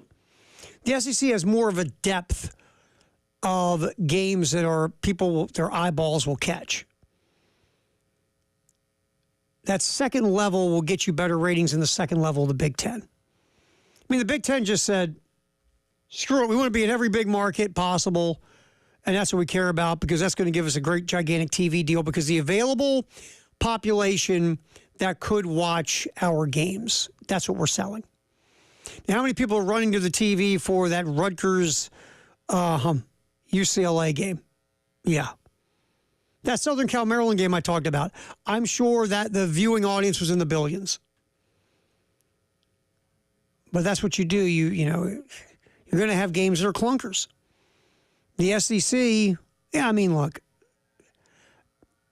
Vandy in Arkansas isn't going to run folks to the TV either. But if you just think about that football game, that'd be an interesting game.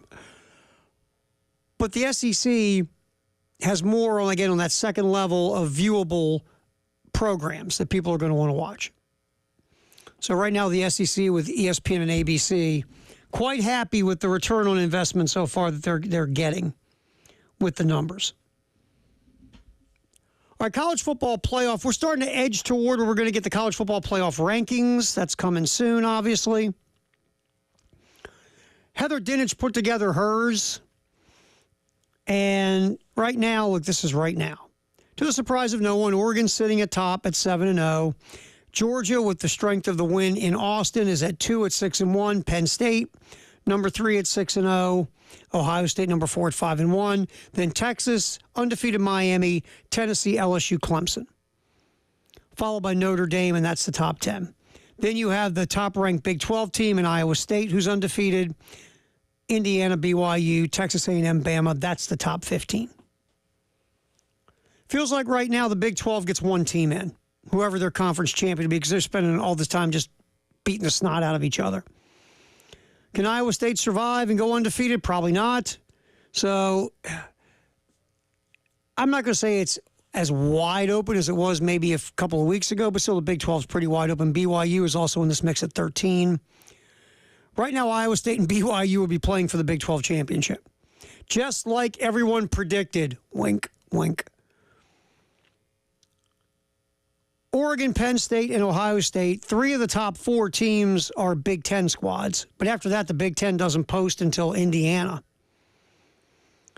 In this ranking, the SEC would have the possibility of Georgia, Texas, Tennessee, LSU. A&M and Bama just on the outside looking in. Ole Miss sitting down at 17. Missouri at 18. So the SEC still has a lot of folks who are in the mix if they can, either run the table or just at least win the games they should. But yeah, the SEC, it's funny. It's gotten messy. Really has. But that's fun. LSU A&M, of course, playing this weekend. The loser, if you go by probabilities and computers and all that boring crap, the loser of that game really gets pushed aside. And the winner obviously keeps chugging along. While Missouri and Alabama, even though Missouri's only got one loss, they're very underwhelming. And I don't think they're going to get a lot of love from the College Football Playoff Committee. Now, again, if Missouri beats Bama, Bama's done, by the way, if that happens. I just don't think a 3-team squad's going to make the College Football Playoff unless all heck breaks loose.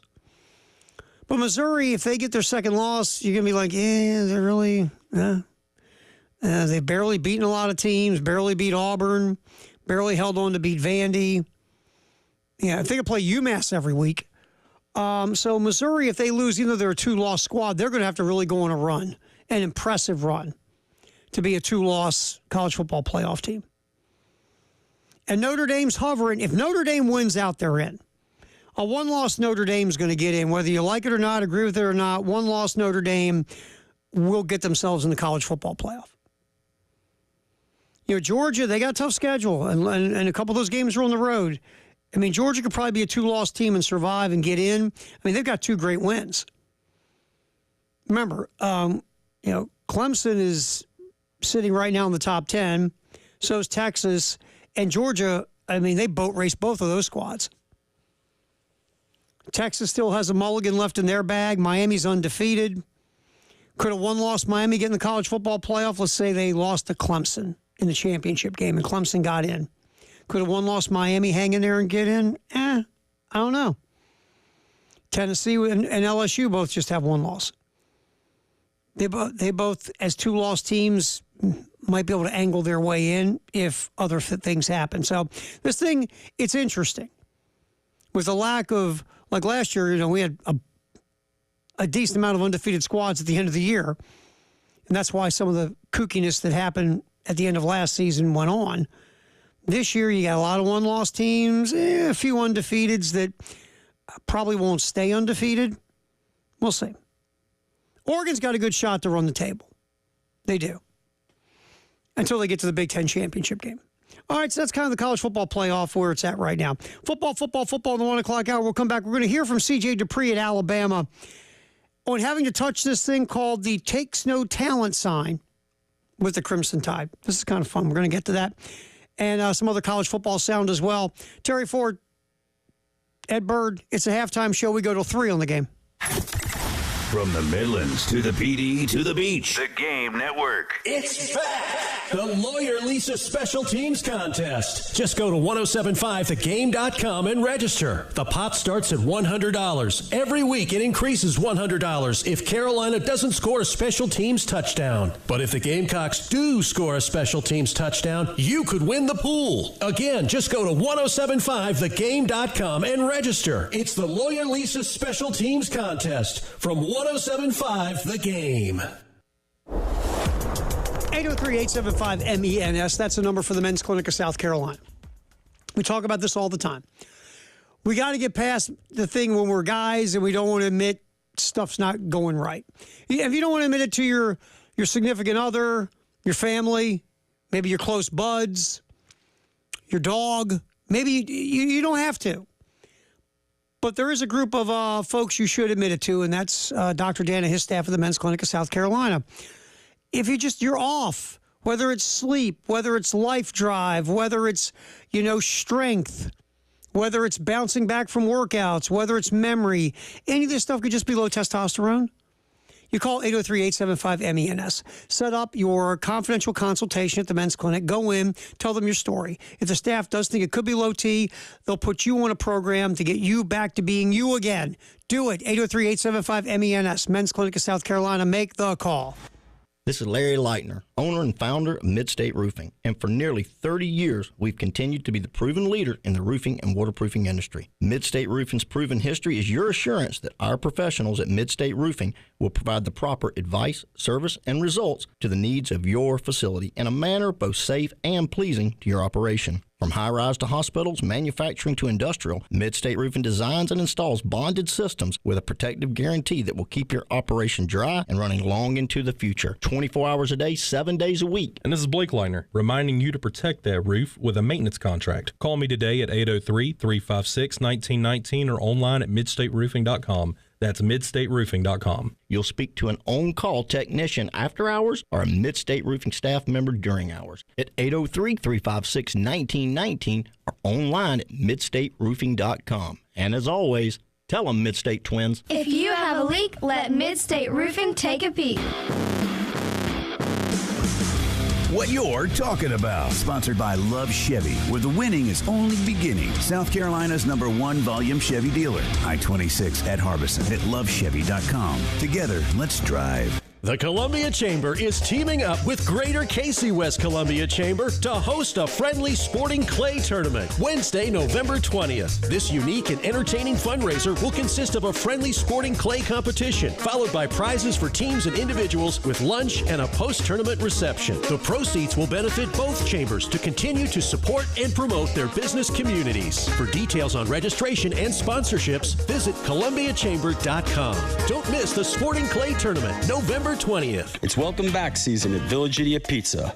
Welcome back students. Welcome back football. And welcome back to creating shared experiences over pizza with all your friends. We at the Village Idiot are excited to cheer on all your favorite teams, especially our very own Gamecocks. Join us on Divine Street in 5 Points or Olympia at the Mills to watch all the big games. Or grab your tailgate munchies. Visit us at villageidiotpizza.com to find out what's happening. Go Gamecocks. And go Tigers. Benedict Tigers.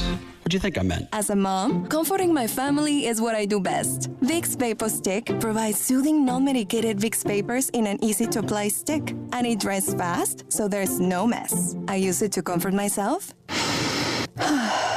and my family. Thanks, Mom. Vicks Vapo Stick. Soothing comfort for the whole family. And when you need more comfort for yourself, try Vicks Vapo Shower Max for steamy Vicks Vapors. Use as directed. Vapo Stick for use ages 4 and up. Vapo Shower Max use for adults only. Life insurance. Why are you putting it off? Can't afford it? Too much hassle? Think you don't need it? There's lots of excuses for putting off life insurance. But if you weren't there, who would pay the mortgage and other bills? With Ethos, you could be covered in 10 minutes and boom, family protected. Ethos, fast and easy online term life insurance. Up to $2 million in coverage with no medical exam. Some policies as low as $1 a day. Answer a few health questions and get your free quote at getethos.com. That's getethos.com. What you're talking about. Sponsored by Love Chevrolet on the Game Network. Well, we're talking about football in this 1 o'clock hour, sponsored by Atlantic Windows and Doors. Terry Ford, Ed Bird, punching the buttons. We'll have more tickets for South Carolina and North Florida, the men's home opener November 4th. Be listening this afternoon on the postgame show with Jay and Elijah. Give you a chance to snag a couple of those, again, between 3 and 6. Carolina calls tonight at 6. Be set for that. No Shane Beamer this week. Obviously, Shane will be back next week. It's an off week, so Carolina calls a special Wednesday version tonight here in Columbia, and also our affiliate in Myrtle Beach at 100.3 The Game. And Friday night, our Love Chevy High School football scoreboard show. Justin Hall, Elijah Campbell, but really the guy that is the show, Ed Bird. 7 o'clock on Friday, 7 to 11. In the Midlands, in the region, high school football scores, thoughts, opinion, information. Got guests, whether it's ADs, coaches, media members who cover high school football. You, the fan, you leave the game, you pick up your phone, you call and you say, hey, Justin, Elijah, let me tell you what happened at the game tonight. It's a cool 4 hours. If you're into high school football, it's a Love Chevy High School Football Scoreboard Show. 7 to 11 Friday here on the Game. All right, so Alabama, C.J. Dupree, the tight end, he transferred in from Maryland. C.J. Dupree was talking about something they're doing at Alabama under Kalen DeBoer. They have to touch this. It's a sign. It's called the Takes No Talent sign at practice. Here is C.J. Dupree explaining this. Just really take heed and take pride in the small things, small details. Don't get bored with the basics. And, coming to practice every day, working your butt off every day and just doing the small things right. We have TNT signs, take no talent. You make a mistake on a play, you get a flag, anything, just take no talent, run to the sign, touch the sign. We got to get back into that and just, accepting ownership and stuff. We got to own up to it, accept it, flush and go one to the next play. Now, you should have that kind of accountability, and you do it in practice. And, all the good programs have some type of thing like this. But, again, in today, like old school guys laugh at this. They do. They go, you got to run, touch a sign, seriously? Where's the sign? How far is the sign? Is it what? Is it 10 yards, 50 yards, and the other end of the field? Is it up on a hill? Where's the sign? If you just go run and touch it and come back, again, you're not around that culture at Bama. You don't know what that means. But there's a lot of guys that should be touching the sign because there's been some undisciplined moments this year for Alabama. Whether it's the safety with Malachi Moore acting like my youngest son when he couldn't play video games anymore and had to go to bed, to the ridiculous personal foul penalty by the Bama receiver at the end of the Tennessee game that really, really put Bama behind the 8 ball late. We've seen some undisciplined moments with the Tide that you didn't see with that previous guy. What was his name? Nick something? So there's got to be a lot of sign touching maybe at Alabama. And look, I say this all the time. It's not against Kalen DeBoer. He's a hell of a football coach. You're just following the dude. And what you do will be looked at and compared to the greatest college football coach of all time. That's what you signed up for when you took the gig. You took the money, it's great. You got a ginormous buyout, that's great. But with it comes the scrutiny of replacing the greatest college football coach of all time. But, going back to, like, old school guys, we were sitting here joking about it this morning because Preston and Jen and Tyler did a really funny little feature bit thing with it, like putting that into your life, saying what would be the things that you would have to do to go touch the Takes No Talent sign, or making your kids or family members do, or your friends the Takes No Talent sign. It was cool.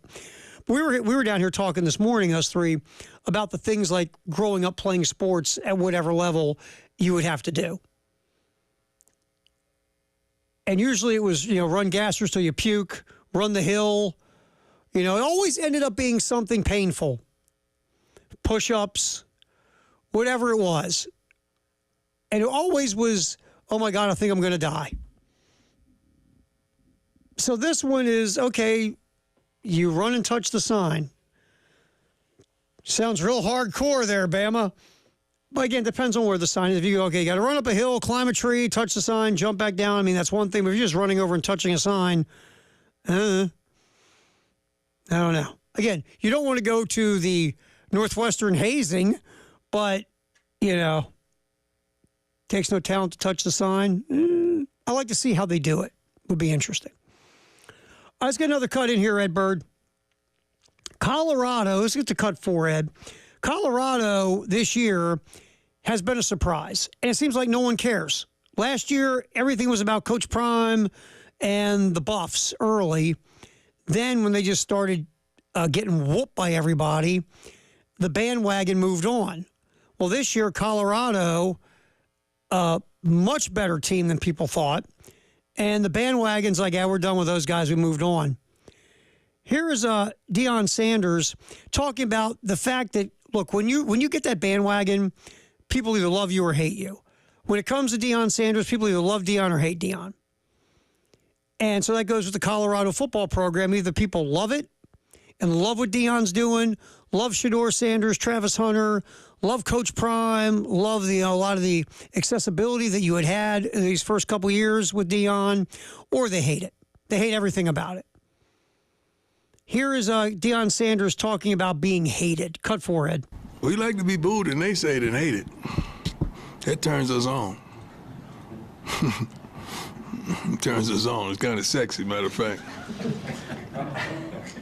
That's how I felt when I played. I mean, I love to be on the road and get booed and they say it and hated on it. I think we like being the underdogs and we like being those type of people. Not that we don't look at the betting line or whatever, underdogs meaning on the road, away from home. But we like that. We like that. We really do. I mean, I get, okay, so I get to that idea where you like being on the road, you love to shut the crowd down, silence them, sort of like South Carolina did in Norman, Oklahoma on Saturday.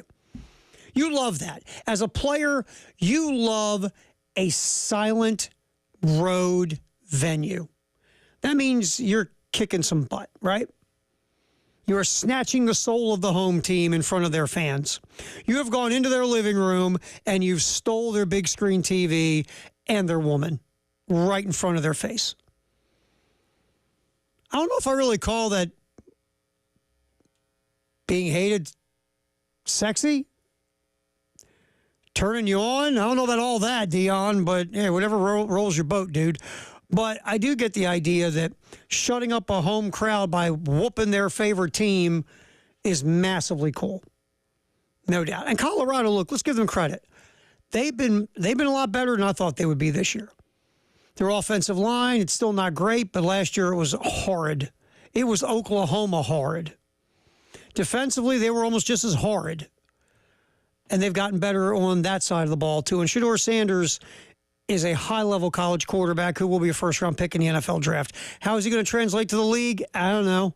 But he's a really good college quarterback. And Travis Hunter, what he's doing, I've never seen in my lifetime. Guy's playing over 100 snaps. Right now, Mel Kiper has him as the highest-rated wide receiver for the upcoming NFL draft and the number 2 highest-rated corner. Run that through your head. We've never seen this. You know, we talk about, like in baseball, Shohei Ohtani. We've never seen a guy that can pitch and hit on that level. We have never seen a player play both sides of the line of scrimmage for a team on the level of Travis Hunter. And I don't know if you don't want to give him credit because he plays for Deion or he plays at Colorado, so you don't get to see him, or the fact the Buffs aren't a big brand. But what Travis Hunter is doing, I've never seen to this level in my lifetime. Phenomenal, phenomenal player. Let's get another college one in here, Ed Bird. Let's go to cut 6. Obviously, the Texas fans littered the field on Saturday. They didn't like the pass interference call. Later, it got flipped and overturned.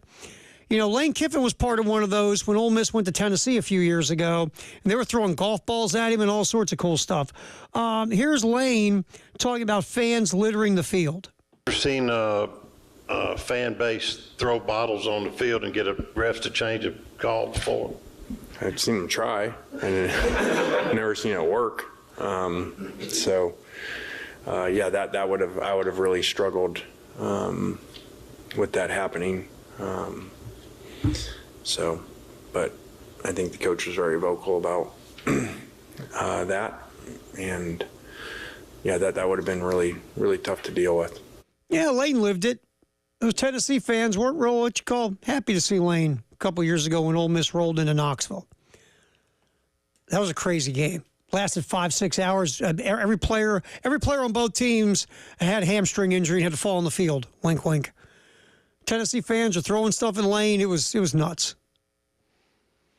And so, Kiffin is experienced when fans not liking what's going on the field, on the road. And, if you're Kirby Smart, of course you don't like getting that call overturned in the manner it did. You don't like the call overturned, period, because it goes against you. I mean, the call was correct. They got the call right. But the process in getting the call right was clunky and was a bad look to it. We had this conversation on Monday. So any coach who is going to get that call overturned on him is not going to be happy. All right, football in the 1 o'clock hour, sponsored by Atlantic Windows and Doors. We'll get back to our Gamecock conversation of earlier and talk about the offense in the bye week and also look at some NFL. Halftime show on The Game. 107.5 The Game. In Columbia. 100.5 The Game. In Florence. 100.3 The Game. In Myrtle Beach. The Game Network. Powered by Integrated Media. The Game TV. Sponsored by Shepherd's Glass. A true reflection of quality. The Game TV. This is Andrew Bogish with a Sports Minute. I'm still getting used to this world where NFL trades happen often in season. They used to be so infrequent, you didn't need to know when the trade deadline actually was. Now we have DeAndre Hopkins on his way to the Chiefs the week after the Jets added Devontae Adams and Amari Cooper went to Buffalo. And we still have 2 weeks before that deadline. I'm Andrew Bogish.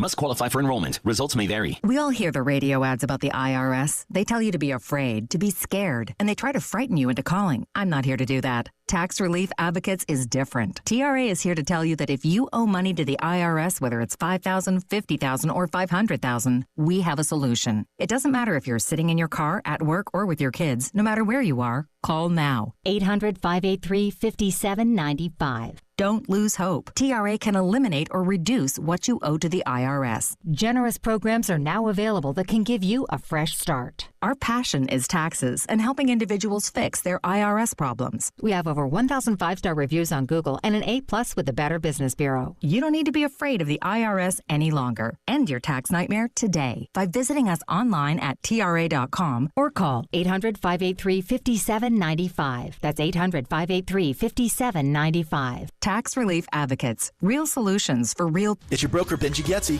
6 straight weeks of declining rates. Now is the time. V8 30-year fixed, 4.8%. APR 5.2. 30-year conventional, 5.5%. APR 5.8. Second home investors, 6.4%. DSCR and fix and flip financing, 6.9%. APR 7.3. So visit Buford.mortgage for the fastest rate quotes in the industry, available 24/7. Thanks for shopping your rate with Buford Lending. We want to be your broker. All right, when it comes to getting life insurance for your family, a lot of excuses can get in the way. But ask yourself this. If something were to happen to me, who would pay the mortgage, the kids' education, and the other bills? Then forget the excuses and check out Ethos Life, the online, easy way to get life insurance in 10 minutes. Ethos has rates that you can afford, like a $500,000 policy for a 40-year-old male starting at $1 a day or $30 a month, with a few health questions and no medical exam. Get your free quote right now at checkethos.com. That's checkethos.com. Not available in all states. Rates do vary. Wendy's breakfast burrito has an entire breakfast in every bite. Fresh cracked eggs, seasoned potatoes, American cheese, cheese sauce, and sausage or bacon. So the first bite is like fresh American cheese sauce. Bacon. And the second bite is like fresh American cheese sauce. Bacon. You get the idea. And now, get yours with $1 any size soft drink. Gotta be Wendy's. Limited time only. Price and participation may vary. Not valid in a combo. Exclusions apply. Hey, this is Ray and Nathan with Pope Davis Tire and Automotive. Anyone else have an irrational fear that when you get a flat tire, a creepy clown will show up to help? Skip the nightmare and come to Pope Davis for free flat repairs until Halloween. We will make sure you don't have a killer trip. Free flat repairs. No clowning around. And if you need a great price on tires, we've got your back without the balloons. Find the right tire at the right price at PopeDavisTire.com.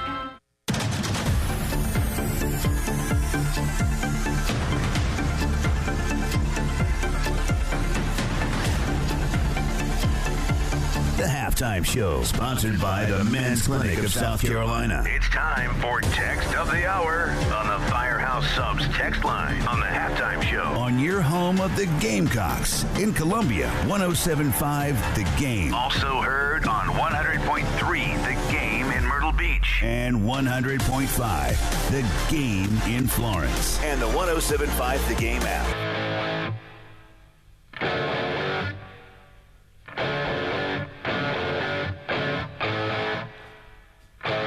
All right, time for our Firehouse Sub text of the hour, 803-404-6100.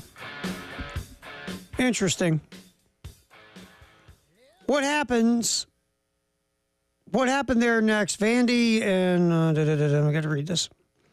I don't really see why, looking at the schedule, the South Carolina can't win out or go no worse than 8-4. I believe this team picked up some serious mojo by beating Oklahoma last Saturday. So until they drop one, I think the team will end up 9-3 and go on a real run. I mean, we went over the ESPN predictor earlier, and the only game South Carolina is looked at where they're definitely are predicted to lose is at Clemson, according to the ESPN predictor. It's kind of a 50-50 shot with Texas A&M, and South Carolina is favored to win against Wofford, Vandy, and against Missouri. So if you just go by that, it's 7 wins. And then you might get 8 if you can win that A&M game. But obviously, you're going to get the 5th win over Wofford. And then just if you're looking at the 6-win bowl line, you just got to win one of the other 4. Now, if you could split the other 4, then, a 7-5 season, bouncing back from 5-7 is pretty good. It's pretty good. Or maybe even more. Because, again, no team on the schedule, you sit back and go, hey, you can't beat them. With this defense, sure you can. Appreciate the text, like always, 803-404-6100. Real quick, we talk about DeAndre Hopkins being traded from the Kansas City to the Kansas City Chiefs from the Tennessee Titans. Conditional 4th-round pick is where this thing's going for DeAndre Hopkins. It helps the Chiefs because the Chiefs, all their wide receivers are hurt. So they need some depth at wide receiver. Not only is Rashid Rice and Hollywood Brown out for the year, but Juju Smith-Schuster hurt a hammy. He'll be out this week against Vegas. Your receiver core is pretty thin. You have Xavier Worthy and a bunch of just dudes, some role players. And you need another wide out. DeAndre Hopkins, again, isn't a burner. He's not running 22 miles an hour down the field, but he's still a top 50 receiver when it comes to getting open, and when you throw it to him, he catches it. He will help. We used the term security blanket earlier in the show. Yeah, about a security blanket. He'll be like, Patrick Mahomes is Linus and DeAndre Hopkins is his blanket. That could develop through this second half of the season for Kansas City. Again, the Chiefs are no longer an offensive juggernaut. Travis Kelce, I know, too much time with that bleeping Taylor Swift. But Travis Kelce isn't playing up to his normal level. Passing game suffered in Kansas City. Juwan Taylor, the left tackle, is a walking penalty.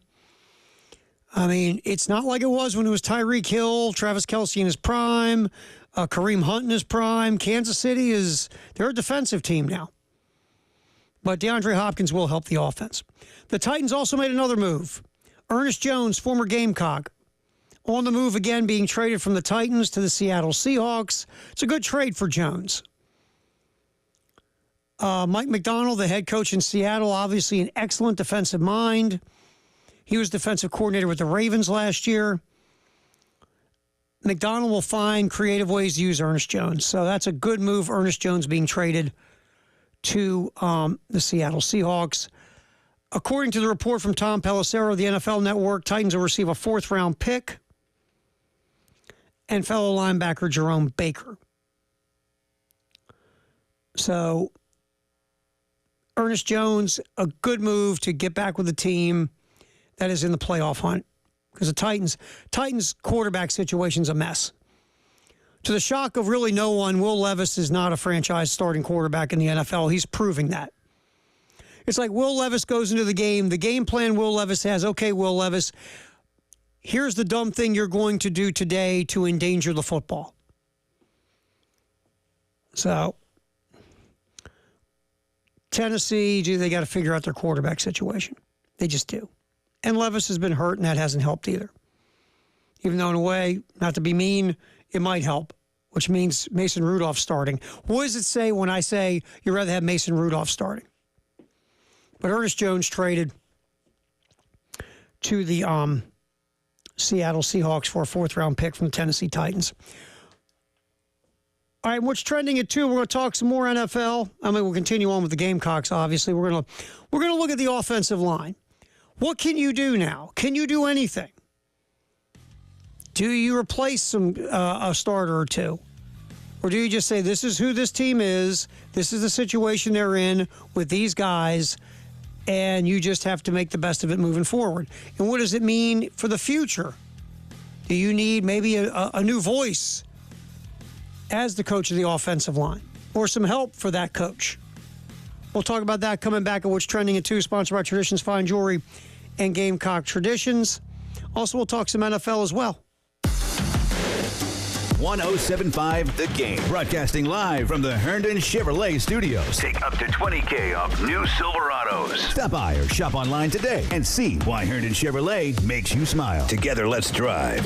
From lazy days and spontaneous adventures to revving up and reconnecting, you can almost feel the excitement building, the road ahead, and a whole new season of possibilities. It's back to cool time right now at Love Chevy with amazing savings on a lot chock full of brand new Tahoes, Suburbans, and the totally redesigned Chevy Traverse. A bolder exterior design, turbocharged V6, best-in-class cargo area, plenty of space for the team and the tailgate.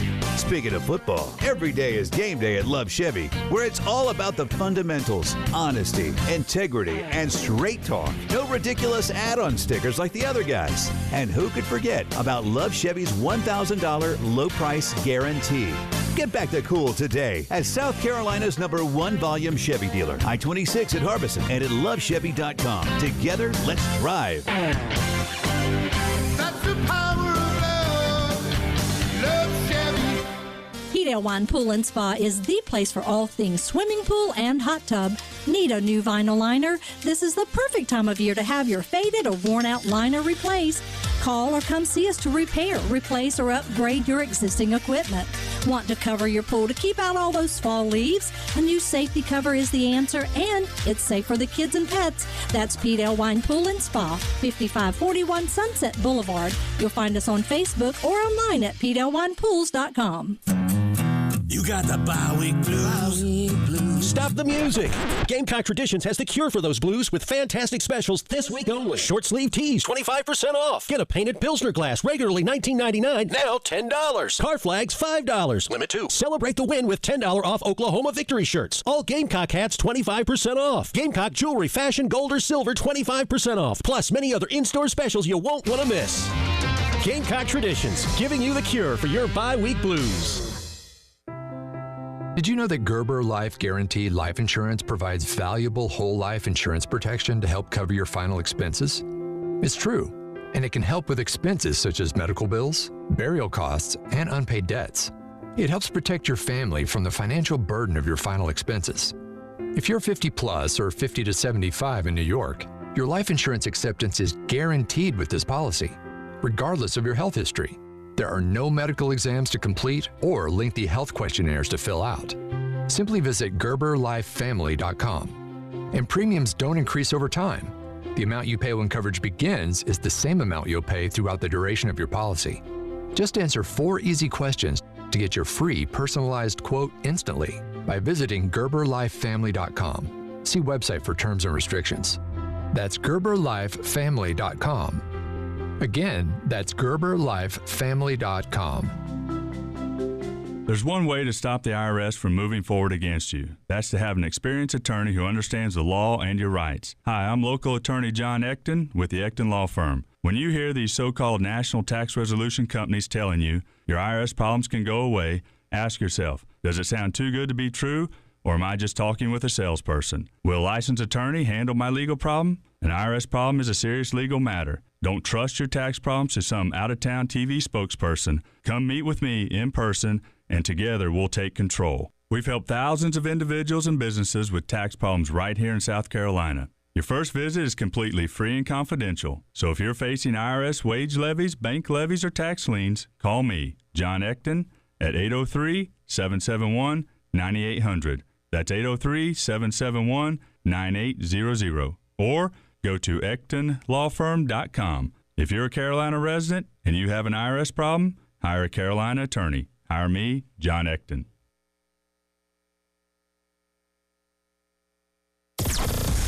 WNKT-FM Eastover, Columbia, the home of the national champion Gamecocks women's basketball team. Congrats, y'all. A Cumulus media station. What's trending at 2? Sponsored by Traditions Fine Jewelry and Gamecock Traditions. 2 locations in Lexington and Sandhills. On the Halftime Show, your home of the Gamecocks in Columbia. 107.5 The Game. Also heard on 100.3 The Game in Myrtle Beach and 100.5 The Game in Florence.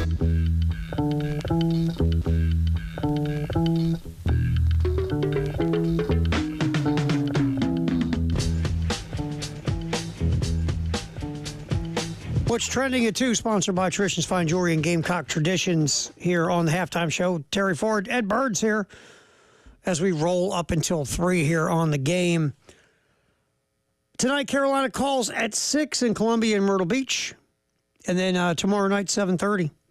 Thursday night football, Vikings and Rams. Rams are all beat up and injured and busted up, and Vikings come up the first loss of the year. So that'll be Thursday night football. You can hear it right here starting at 7:30 on the game in Columbia and in Florence as well. All right. What's trending at 2 is Dawn Staley, Asia Wilson. We know that Asia Wilson's jersey will be retired, I believe it's February 2nd at CLA. Here's Dawn Staley telling Asia Wilson about the jersey retirement. That's cuts 8, Ed. Around these parts of South Carolina, you always going to get number 1 votes. So, thank you. So when you coming to see us, we need a date. We need a date because your jersey is going to be retired. It's that time. Call this. You guys, everyone wants me to cry today. No way. Stop all that crying. We don't, listen, get yourself together. Get yourself together. Get yourself together. It's time. We're happy for you. Thank you. Oh, thanks, guys. Oh. Very cool. Very cool. Asia Wilson getting her jersey retired. There's Dawn Staley telling her. And you just think about it for a minute. That whole journey. Asia Wilson, local kid, stays at South Carolina, plays for Dawn Staley. Dawn hadn't won any championships as of yet. And Asia Wilson, part of obviously one, if not really the key cog in winning that national championship. And really, not her alone, because there was obviously an entire team of players, but, you know, really helping to get South Carolina to start being on the level it is today. The behemoth juggernaut of women's basketball that it is. Very cool, Asia Wilson getting her jersey retired on February 2nd. Also, you know, with South Carolina switching over to football, as we do what's trending at 2, sponsored by Traditions Fine Jewelry and Gamecock Traditions, offensive line-wise, it seems like it's Groundhog Day, Ed. We talk about the offensive line all the time, the struggles of the offensive line. This is, I got here at the end of Shane Beamer's first season. Offensive line was an issue. Running game was an issue. Year 2, Marshawn Lloyd had some good games early-ish in the season, but then it really became Spencer Rattler to Juice Wells. That was the offense. And South Carolina won 8 games. But the offensive line was an issue. Last year, it was a gigantic issue. Injuries, ineffectiveness, it was a mess. This year is better than it was last year, but still a below-average offensive line as a whole. First, you look at it and go, okay, who's good? Well, if we just go by one thing, we'll just do this, it's easy. Pro Football Focus grades, Torricelli Simpkins has had a heck of a year. As a pass blocker, Simpkins has an 84 pass blocking grade, which is excellent. After that, though, you got to drop down a lot.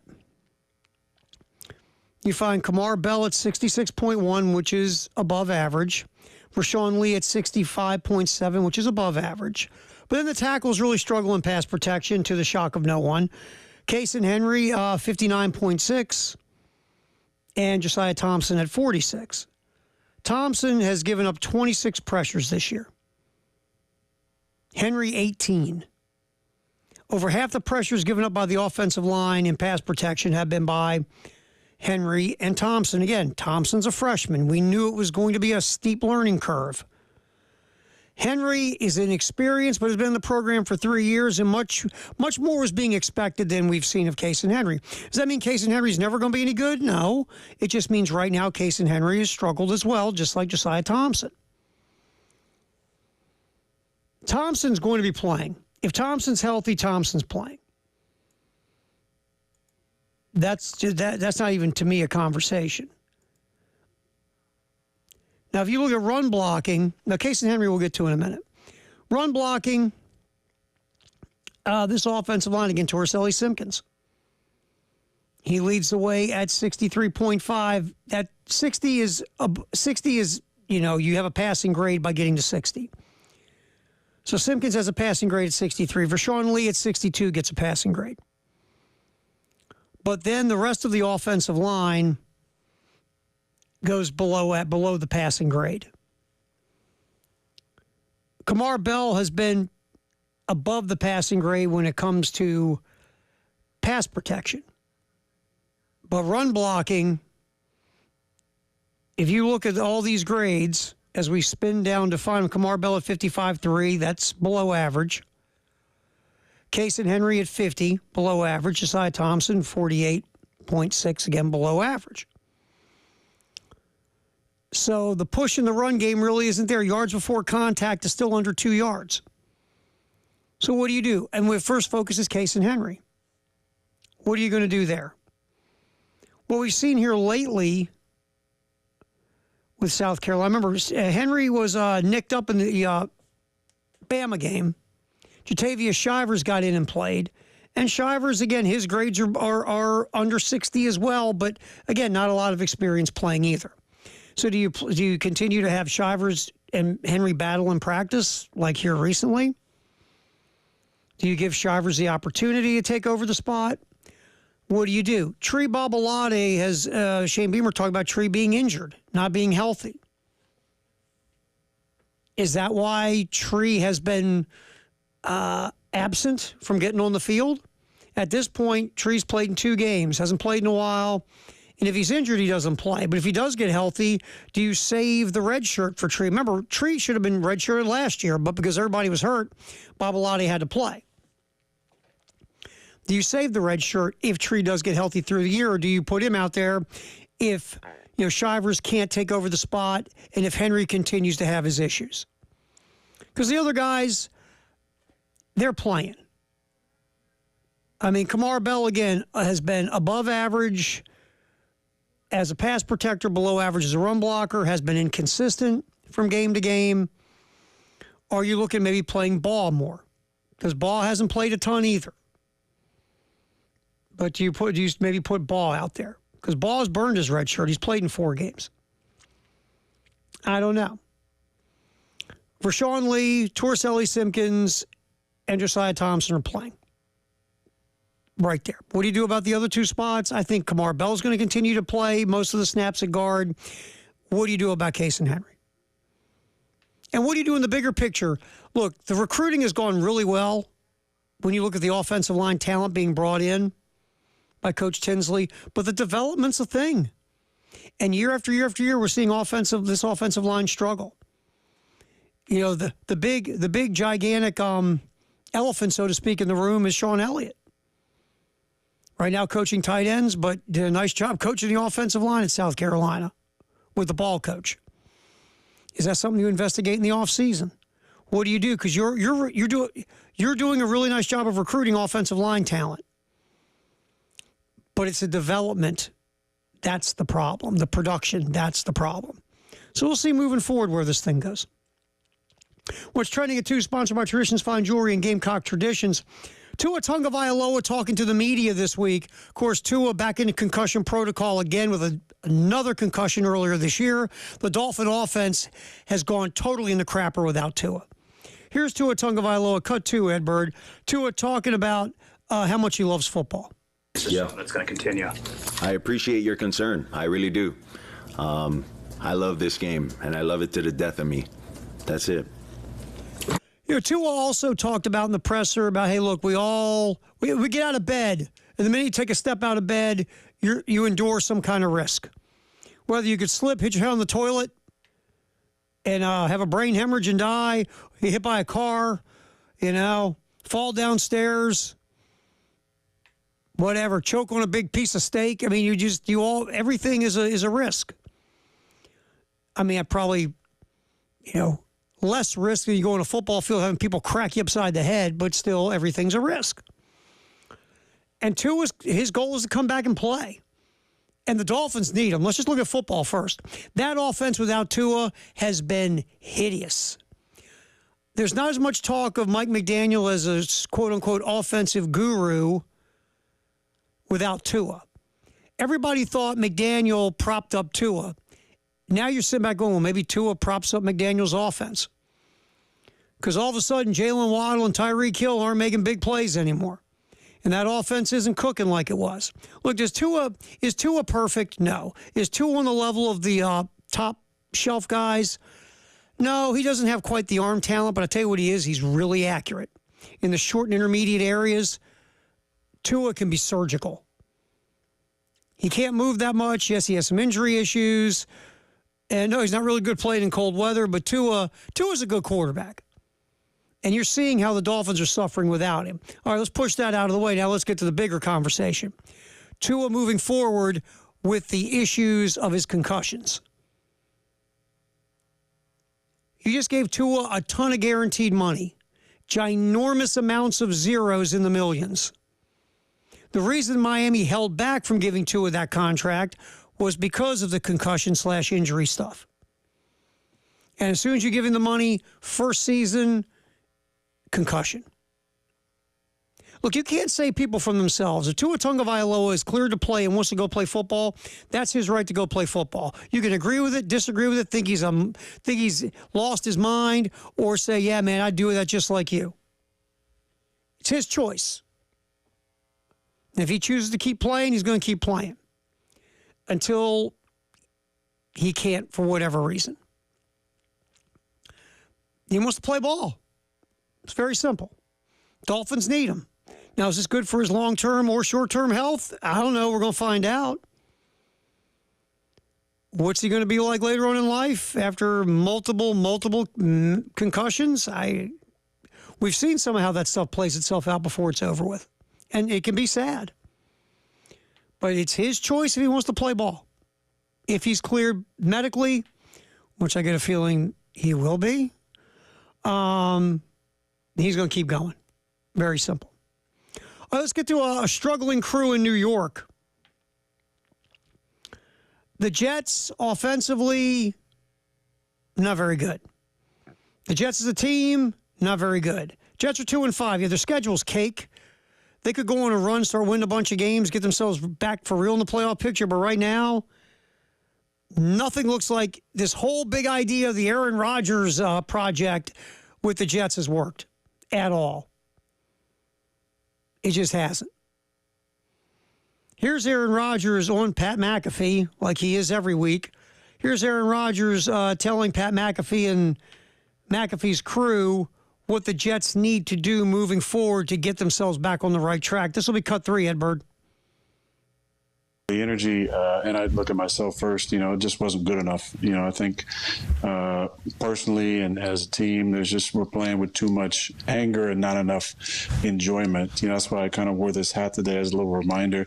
Shout out to Jake Ryan and Hugo. But we've played this game for a long time, and we get paid incredibly well. This is our livelihood to play a game most of us dreamt about or played as kids and always want to be in this position. And personally and our team, we just need to have a little more fun, smile more, to enjoy each other. And, it's fun when you win, of course. But I think there's ways of taking some of the pressure off, and it's got to start with me this week with my energy and my approach. And I was disappointed, not just about the pick, but a couple other I wish I could have had back. But we just have to respond to adversity a little bit better, and it starts with me, and I got to lead the way with that.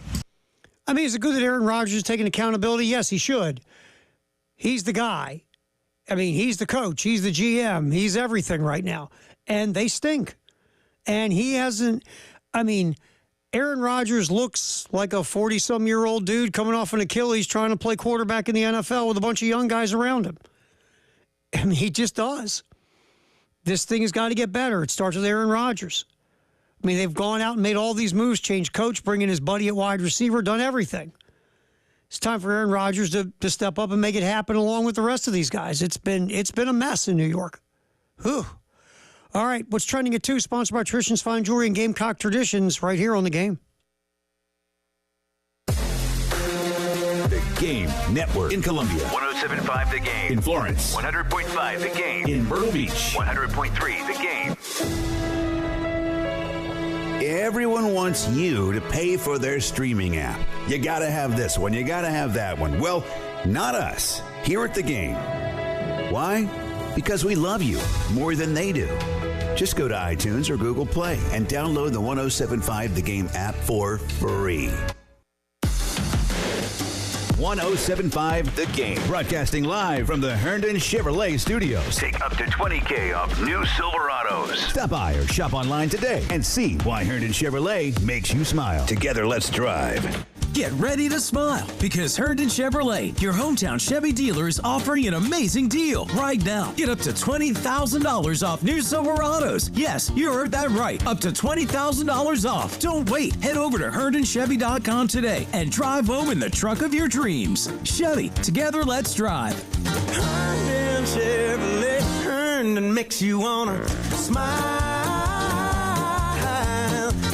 Call 803-510-5447 for complete details. The Gamecock men's basketball season is almost here. Season tickets start as low as $90. For more information and to secure your season tickets today, visit thegamecockclub.com/MBB. We can't wait to see you at Colonial Life Arena this season. I don't know what's scarier, the spot your pet just left on the carpet or the idea of you trying to clean it. Good thing you can call my friends at Zerorest Carpet and Air Duct Cleaning to get your home insanely clean. Take advantage of their spooktacular savings and get 3 rooms of carpet cleaned for $129 when you mention me, Bill Gunner, at 107.5 The Game. Easily schedule your cleaning online, ZerorestColumbia.com. Zerorest, a smarter, lasting clean. Nothing slows down a job like not having the right equipment.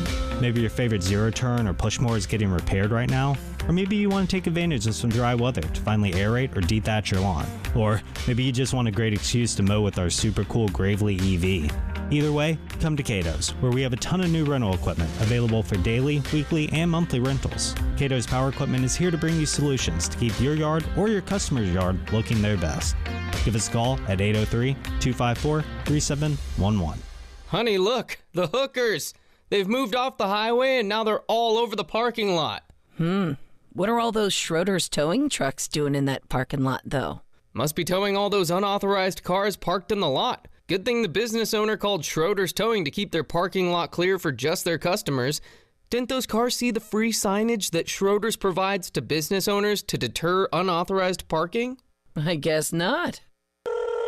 Schroeder's Towing, the best and fastest hookers in town. They say perfection is a journey, and at Carolina Stone Craftsman, that journey leads us to just outside Columbia in Chapin. Our marble, our granite, our quartz, they're sculpted with the highest craftsmanship, honed with family values, and delivered with professional results. Explore the craftsmanship of each slab, see all our new showroom has to offer, and experience our custom hardscapes. Crafted to perfection, experience Carolina Stone Craftsman's workmanship. Take us for granted. Your journey to perfection starts with us. Carolina Stone Craftsman, just beyond Columbia and Chapin and beyond your expectations. CarolinaStoneCraftsman.com. I'm with Stephen Samuels of the Samuels Reynolds Law Firm.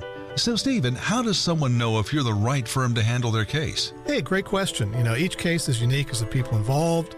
We're local. You meet with your attorney in person. That way you can tell firsthand if we're a good fit for you.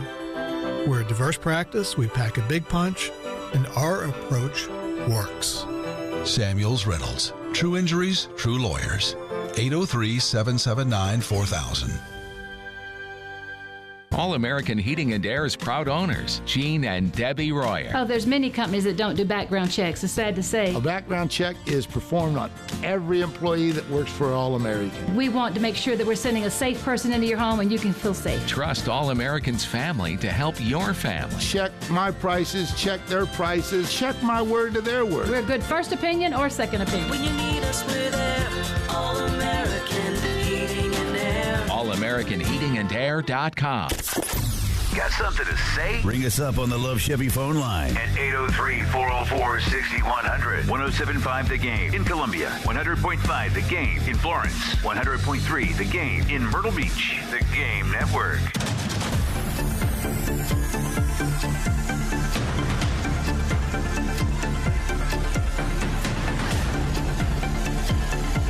The Halftime Show, sponsored by the Men's Clinic of South Carolina, on your home of the Gamecocks in Columbia, 107.5 The Game. Also heard on 100.3 The Game in Myrtle Beach. And 100.5 The Game in Florence. And the 107.5 The Game app.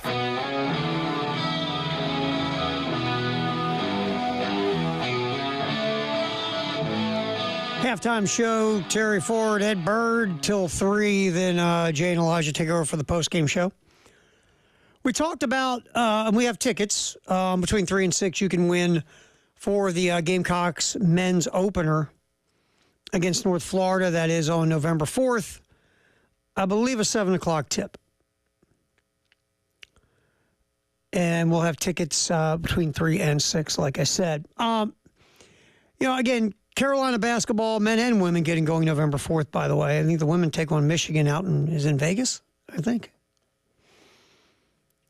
But the men, this is going to be interesting. Coming off of winning, having a fantastic winning season, getting to the NCAA tournament, having some nice W's. That one on the road at Tennessee, beating Kentucky at home. It was such a good year for USC men's basketball. This year, you lose your point guard, which, again, that's going to be replacing Talon Cooper, to me, is the number one thing for this basketball team. You replace Cooper, not just running the show as the point guard, but just the leadership, big shot making in big moments. I mean, Cooper, wish there was a way we could have weaseled another year of eligibility for Talon Cooper. But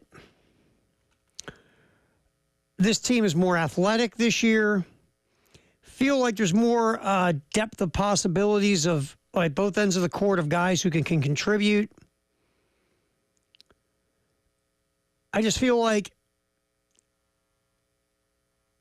it can continue to build off of what happened last year. Not to say they're going to be as successful as last year, but it's going to be an interesting team because, and it was written in Gamecock Central, had a really nice write-up, Kevin Miller, about the potential where this team has to be so versatile, almost like positionless type basketball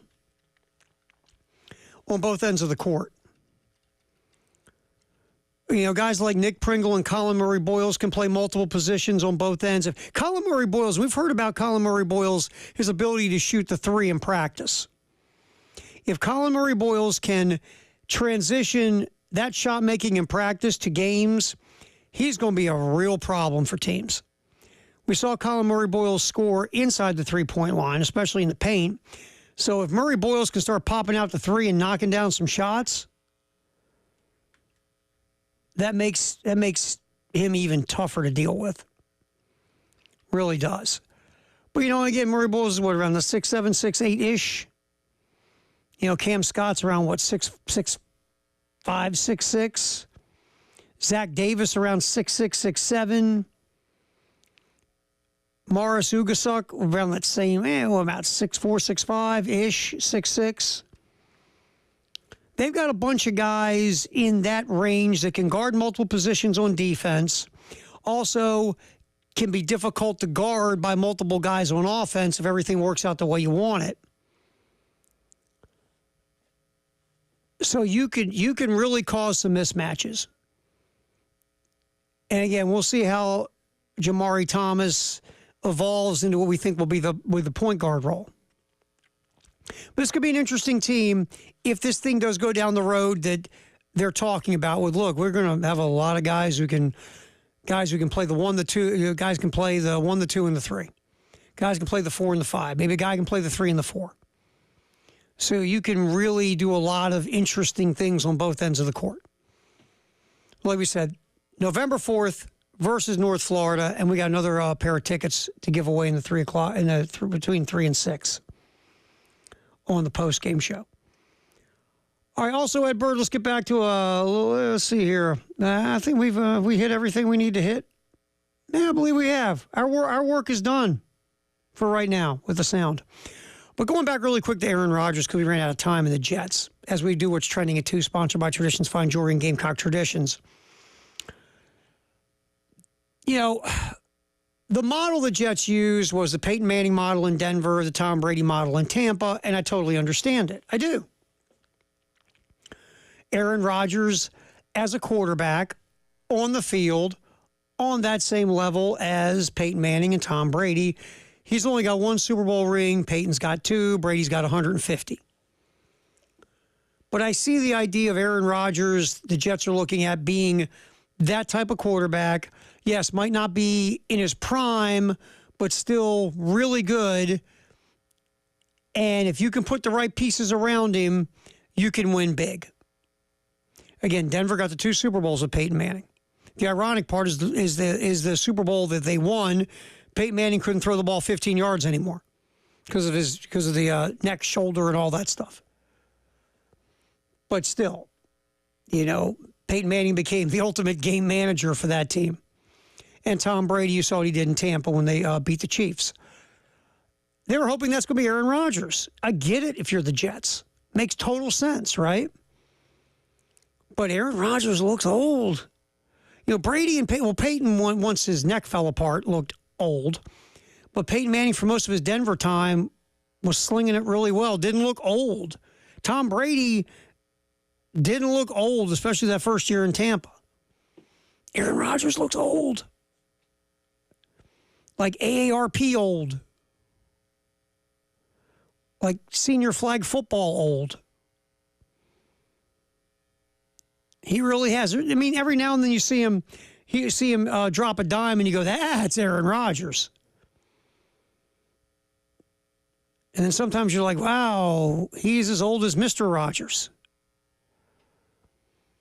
That's been a problem. Again, the Jets, they thought they beefed up the offensive line. It's still a little leaky.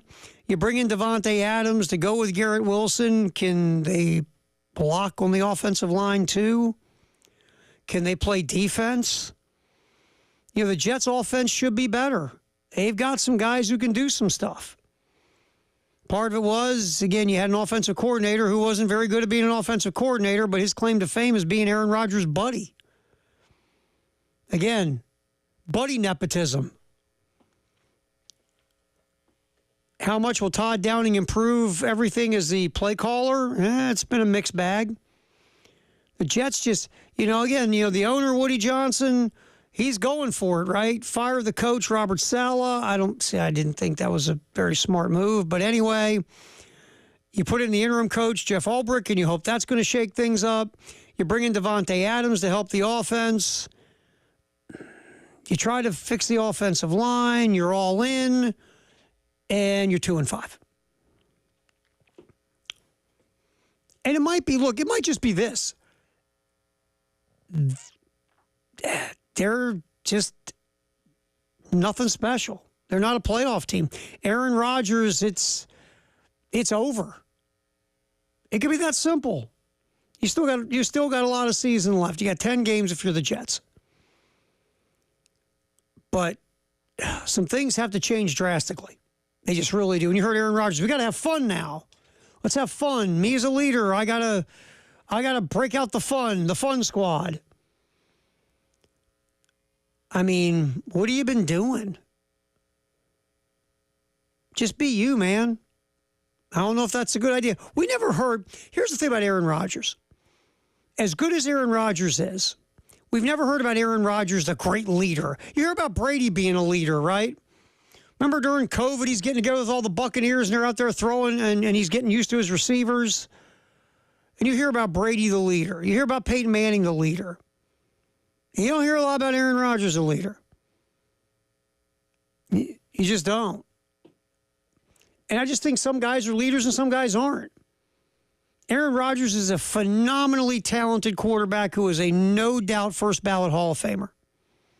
But is he really a leader?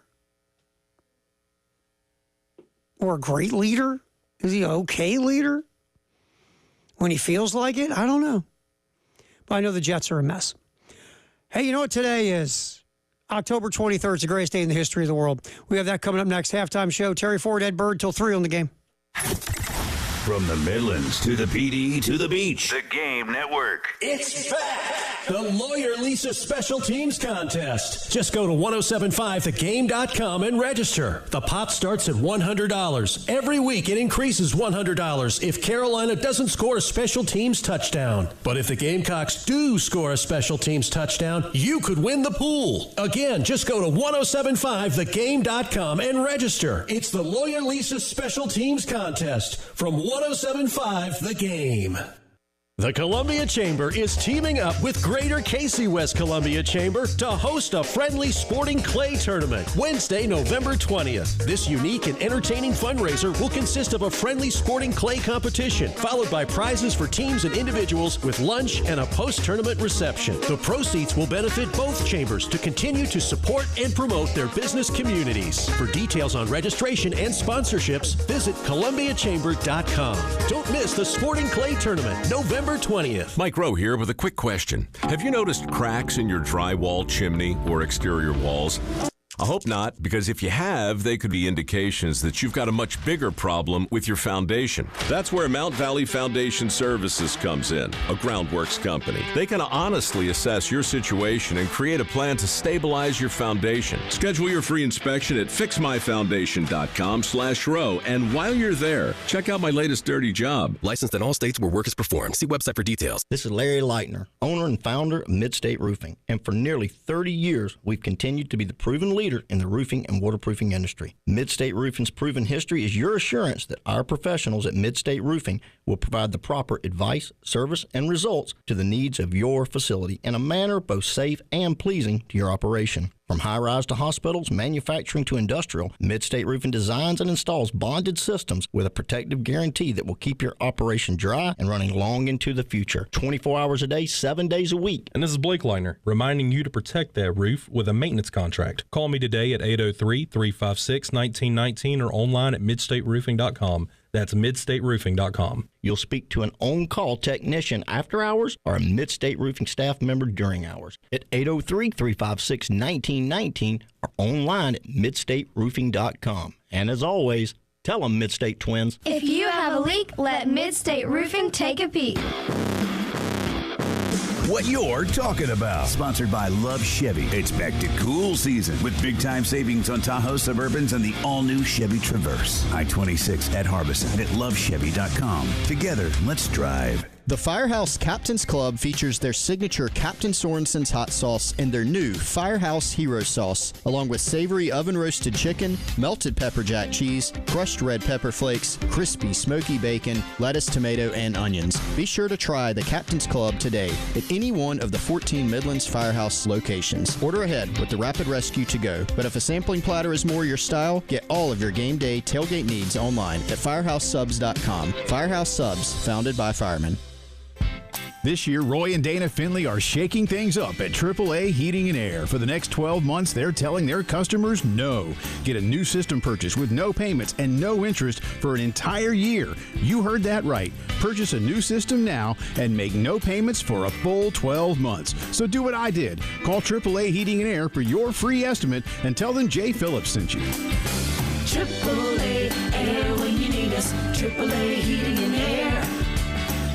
Diabetes, high blood pressure, anxiety meds, everyone's on them. If you're a 50-year-old male, maybe a bit porky, and you may even have type 2 diabetes, $1 million of term insurance may only cost you about $200 a month. Call Term Provider. Speak with Big Lou at 800-568-2790. Big Lou will find a term life policy for you even if you have type 2 diabetes, are overweight, or have high blood pressure. Term Provider has helped thousands of people like you who think they can't afford term life insurance. To buy $1 million of affordable term life for you, all you need to do is call Big Lou at 800-568-2790. Lou will make sure the scales are tipped in your favor. Call 800-568-2790. Big Lou will answer your call and work to fit you into a term life policy that you can afford. Remember, Big Lou's like you. He's on meds too. Call 800-568-2790. 800-568-2790 or biglou.com.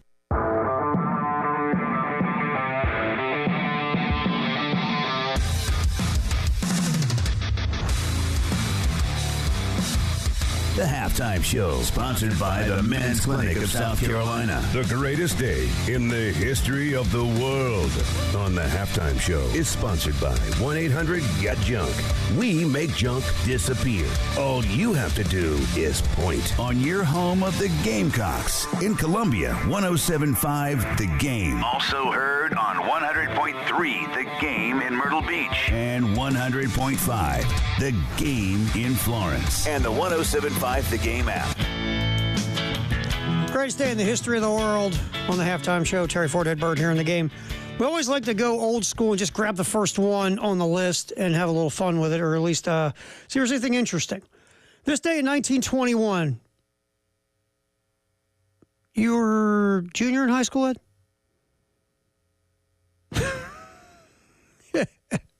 This day in 1921, Green Bay Packers played their first AFPA game, beating the Minneapolis Mariners 7-6 at Hagemeister Park in Green Bay, Wisconsin. You're saying, Terry, what's the APFA? The American Professional Football Association. It was the forerunner to the NFL. In 1921, the Packers were in their third season of competition. They finished 3-2-1, played under the great Curly Lambeau. Finished 7th. After the season, though, the Packers were removed from the league, kicked out of the league, following Green Bay admitting that they used Notre Dame players during the season who played under assumed names. Green Bay will return to the NFL a year later as a new franchise. So basically, they were using Notre Dame players, and at that point, remember, college football was, better than pro football.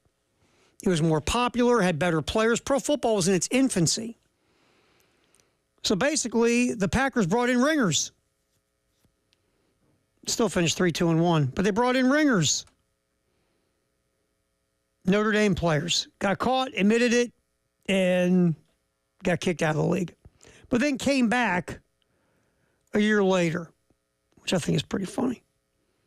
You ever played against a team in anything like it's famous if you play in like slow pitch softball leagues, adult basketball leagues or flag football leagues, and people bring in ringers all the time. Give them different names.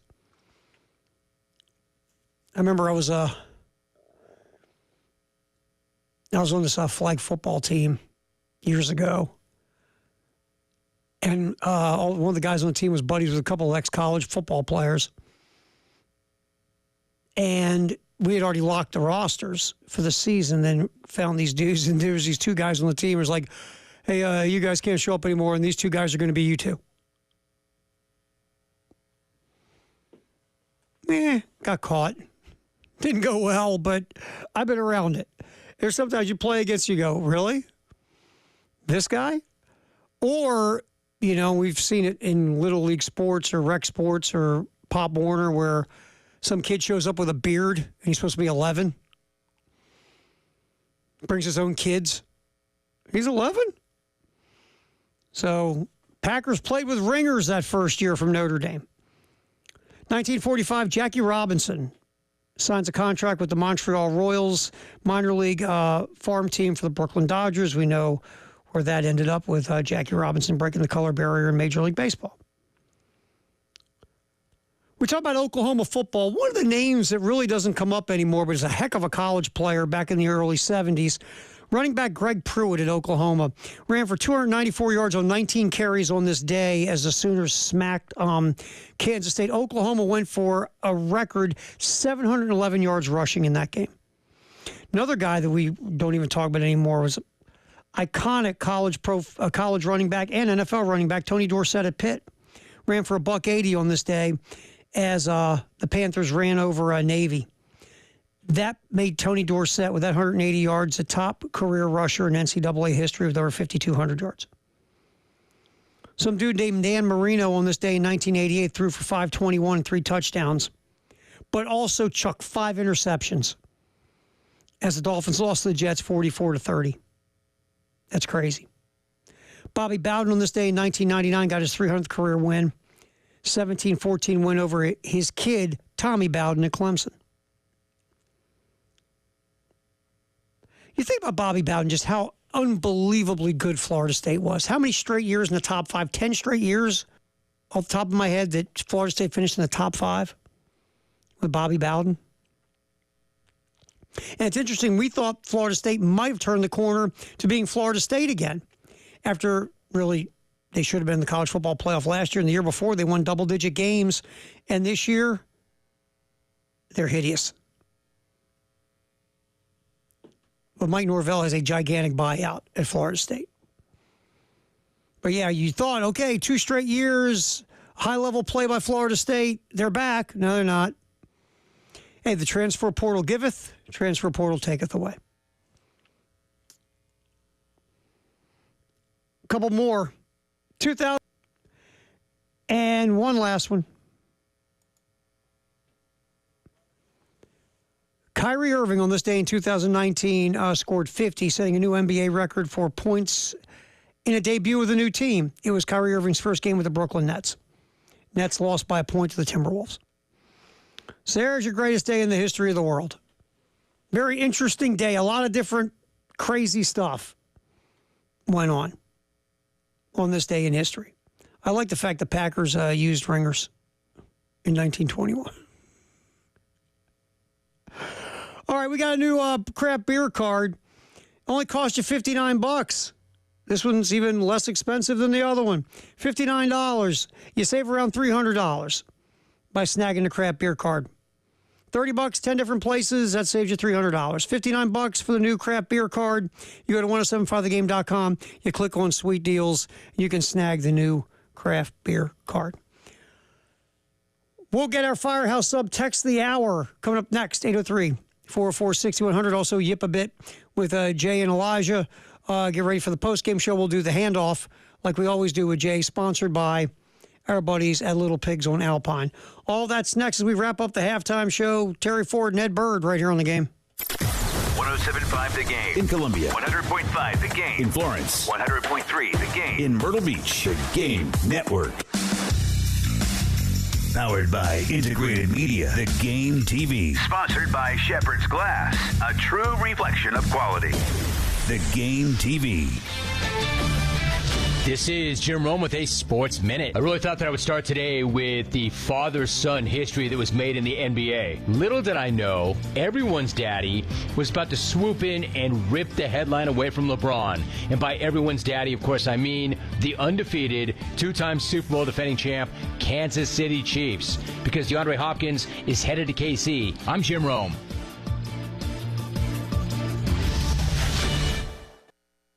Must qualify for enrollment. Results may vary. We all hear the radio ads about the IRS. They tell you to be afraid, to be scared, and they try to frighten you into calling. I'm not here to do that. Tax Relief Advocates is different. TRA is here to tell you that if you owe money to the IRS, whether it's $5,000, $50,000, or $500,000, we have a solution. It doesn't matter if you're sitting in your car, at work, or with your kids. No matter where you are, call now. 800-583-5795. Don't lose hope. TRA can eliminate or reduce what you owe to the IRS. Generous programs are now available that can give you a fresh start. Our passion is taxes and helping individuals fix their IRS problems. We have over 1,000 5-star reviews on Google and an A+ with the Better Business Bureau. You don't need to be afraid of the IRS any longer. End your tax nightmare today by visiting us online at TRA.com or call 800-583-5795. That's 800-583-5795. Tax Relief Advocates. Real solutions for real people. It's your broker, Benji Getzi.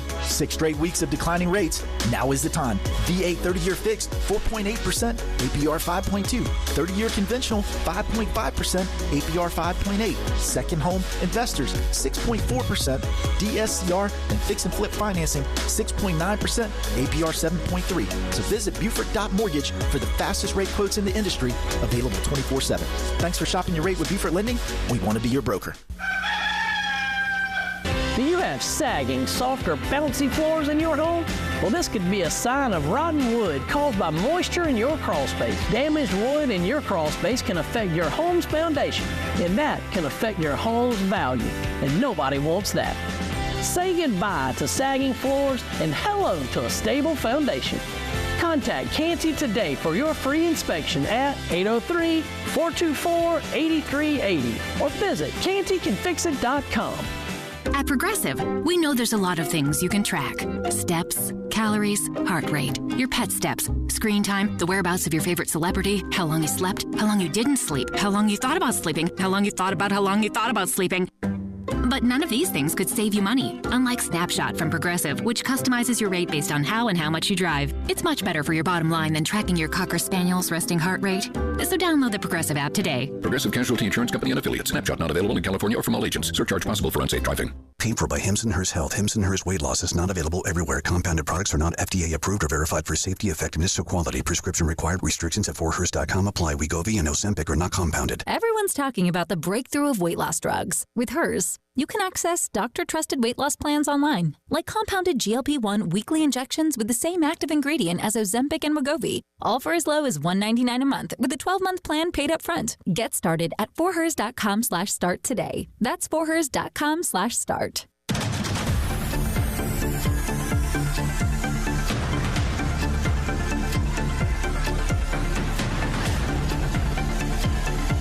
The Halftime Show, sponsored by the Men's Clinic of South Carolina. It's time for Text of the Hour on the Firehouse Subs text line on the Halftime Show. On your home of the Gamecocks in Columbia, 107.5 The Game. Also heard on 100.3 The Game in Myrtle Beach. And 100.5 The Game in Florence. And the 107.5 The Game app.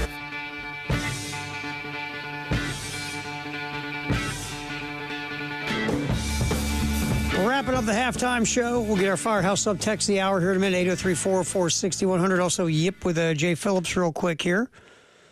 As we do our handoff, sponsored by our buddies at Little Pigs on Alpine.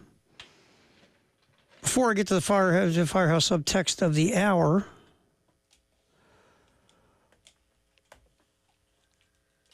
I can get to you on this because, you know, we're rolling around the same age range. Remember you're much older than me. Remember Fernando Mania? I do. No, I'm very excited to talk. Fernando Mania, I don't know.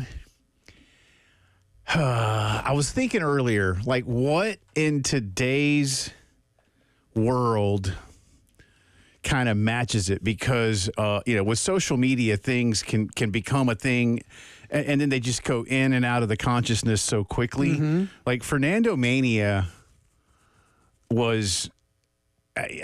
it's hard to describe to people who weren't around. Like I was trying to tell Elijah, and then I was like, you know what? I don't know if I can. So I said, well, save it for the show for a little bit. But it took America by storm, And I mean, let's be fair too to the whole picture. He played for the LA Dodgers, right? I mean, if he had played for the Milwaukee Brewers or the Minnesota Twins Cleveland or something, Indians, it isn't happening. But when you're a 20-year-old and Tommy Lasorda says, hey, I need you to go be my opening day guy, and you toss a complete game. By the way, did you see that he had like 100 and something complete games? Is that what it was? Mm-hmm. We get the feeling. Don't we get the feeling like he peaked as a rookie because he won the Cy Young and Rookie of the Year and all that stuff? I think he finished Cy Young. Did I see this morning? He finished Cy Young top 5 like 4 times. Yeah, we get this idea that he was some guy who had this great early career and then he didn't flame out. No, he didn't. He was still a good pitcher. And I think by the time he hit his early 30s, he hurt his shoulder. Mm-hmm. And, let's face it, you kind of need it. I'll be honest with you, selfishly, he pitched for the Orioles for a couple of years, and his first year was really good in Baltimore. Yeah. So we had a little mini version of Fernando Mania in Baltimore for him. He was an excellent pitcher. And I know he didn't have Hall of Fame numbers, but he had 2,000 plus strikeouts. Yeah, he won nearly 200 games. I mean, tossed a no-hitter. The thing about it, too, going back to Fernando Mania years, was in L.A., which made it next level just like locally there, a huge Mexican-American community in Los Angeles. Sure. And he was their hero, Absolutely. Like right off the jump. Well, and when he went to San Diego, when he went to Houston, places like that, I mean, it mattered. And by all accounts, obviously, you and I never met. Well, you might have. Did you meet him when he was in Baltimore? I didn't get a chance to meet him. I don't know if you met him or not, but I never met him or anything. But great dude, and for the last 20 years was part of the Dodger broadcast team, both in English and Spanish, and just. Like I said, tossed a no-hitter 10 years after Fernando Mania. This was, like you said, this was not a fly-by-night thing. And baseball people know that it wasn't. But there was just nothing like that. I mean, he made, let's face it, he made Bull Durham. He wasn't in Bull Durham, but I mean, the lava lizards and all that. I mean, it was just, and the point being there is for such a great baseball movie, to use that, was something kind of special for how he impacted the game. Because everybody would have known what you were talking about. Right, because it was so funny back then when he was rolling. Remember, he was, 12 years old. He's throwing this screwball. Nobody can hit him right from the get-go. Right. It was unbelievable. Again, we were both like teenagers or whatever. Well, I was the year that he came in, I was 10. Yeah, I had hit just started my teenage years, and he was. I mean, it was a thing. Sport ESPN was in its infancy as a thing, and all of it kind of came together at the same time. And then obviously Dodgers won the World Series, and they beat the Yankees to do it. Beat the Yankees. It was just really. And when he passed away, was it yesterday or today? Last night. Yeah, last night. I just stopped. It's one of those things where you stop for a minute and start thinking. Because it takes you back to that moment in time for selfishly your life, but in the bigger picture, the sporting world, that's when baseball was much more popular in this country, too. Yeah. Where it was more of a national sport. And like you said, the Dodgers being the number 2 media market and such a big brand and had been in the World Series multiple times in that decade and all that stuff together. To try to explain to someone Elijah's age, late 20s, they look at you like, seriously? I think back, because like I said, I was trying to think of some people, but some that didn't have staying power. If you want to remember what Fernando Mania felt like in 81 and then maybe even crossing over into 82, you might have to think about how quickly Jeremy Lin and Linsanity hit.